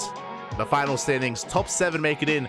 My condolences to the teams that did not barely make it through, to Starlight Twinkle, Matcherino Esports, Platinum Heroes, Kwangdong Freaks, and the Starving Camels. Unfortunately, they did not make the cuts. Their tournament run ends here in the round robin group stage. GG, well played. They fought hard. They did well for themselves here. It was really cool to see the debut of Kwangdong Freaks and of Matcherino Esports here this season. And here is the playoff bracket. We have Team Liquid versus Mystery Gaming up first, into Psystorm, into Shopify, into DKZ, into Basilisk, into Onside. This is the playoff bracket. This shows how important it is to place highly in the round robin group stage, because Onside are number 1. They're seeded into that final series. Basilisk are number 2, they seeded into the second last series. DKZ, Shopify, so on and so on. So it's going to be a long road for Team Liquid and Mystery Gaming. We have seen it before where these teams go for some very deep runs, but it's a long road. It's a long road to the finals to face off against Onside. Look forward to it. Look forward to it here. GG. With that, again, that's going to be next year, and that is our final broadcast of WTL for the year, for 2023. Hope you all enjoyed yourselves. Hope you all had a great time. I know I did. I was struggling today because this was our third broadcast. This was our third broadcast of the day. We started the day off with KSL, into GPO, into WTL, and I was really struggling to like maintain consciousness during the end of the Starving Camels versus, who was it? I have already forgotten as well. Actually, I was losing it. Starving Camels versus Mystery Gaming. I don't know if you noticed, especially in one of the last series in the ZVZ, I was like, I could barely keep my eyes open. I was like nodding off a little bit. There were times where I was just saying stuff that didn't even make any sense, like a word or two here or there, and I would notice it. I was like, So I was really struggling during the break. I was able to get some coffee. I was able to splash some water on my face, and we got some second wind. Thankfully, I got my second wind here just in time for Shopify versus Starlight Twinkle, and it was a good series, a really good series. I mean, so was the Starving Camels versus Mystery Gaming as well. I'm just so worn out. Casting 3 events back to back to back, not the best idea. Oh god, I mean, on top of that, usually we're okay, but I did have to solo cast WTL, and I didn't really get a lot of sleep either. I didn't really get a lot of sleep, so that affected it. But we're back, and yeah, with that, we made it. We made it to the end. We're alive, Papi, we're alive, and it was a great day of StarCraft. Non-stop StarCraft. With that, though, we're done for the weekend. I mentioned this before, but usually we're live on a daily basis. Usually we're live every single day with some StarCraft here on the CranKy Ducklings. But tomorrow is Christmas Eve. Tomorrow is Christmas Eve, and we don't have anything scheduled to cast. So tomorrow is our first day off since December 1st, I believe. December 1st, I think, was our last one. Before that, it was like August 26th. But yeah, it is going to be a bit of a day off, so no casting here on the Ducklings. No casting tomorrow, but we're going right back into our casting schedule. This week is a big week for us because Masters Coliseum. Masters Coliseum has returned. Masters Coliseum number 7 qualifiers start on Monday. Christmas Day. Christmas Day here is Masters Coliseum. The Asia qualifiers, day after that is America qualifiers. Day after that, Korea, Europe. Every region has a qualifier for Masters Coliseum. And we will be casting every single one here on the CranKy Ducklings. On top of that, we have ESL Open Cup Asia. We have ESL Open Cup Americas. We have KSL, GPO over the weekend. A lot is ahead of us. And yeah, it's great to be back on that grind set once again. I mean, I say what, we didn't really stop. We just kept going, Bob. We just kept going. But yeah, the StarCraft continues. So look forward to it. If you're a fan, if you enjoyed the cast, if you want to be a part of any of what I just mentioned, follow us. Follow us on Twitch. Follow us on YouTube. We upload on YouTube on a daily basis. We also co-stream on YouTube as well. We're live actually at the moment on YouTube as we speak alongside Twitch. And starting next year, we may decide to stream on other platforms as well. We'll see. We're going to be reevaluating some things coming into the new year, and we're most likely going to be looking over some of our tournaments, maybe kind of restructuring a couple of things here and there, coming into 2024. Look forward to it. Do look forward to it. We always do our best to try to refine ourselves every single year and bring you more content and more content and more content. Let's go. Otherwise, thank you so much for watching, everyone. Thank you so much for watching. Thanks so much for the support.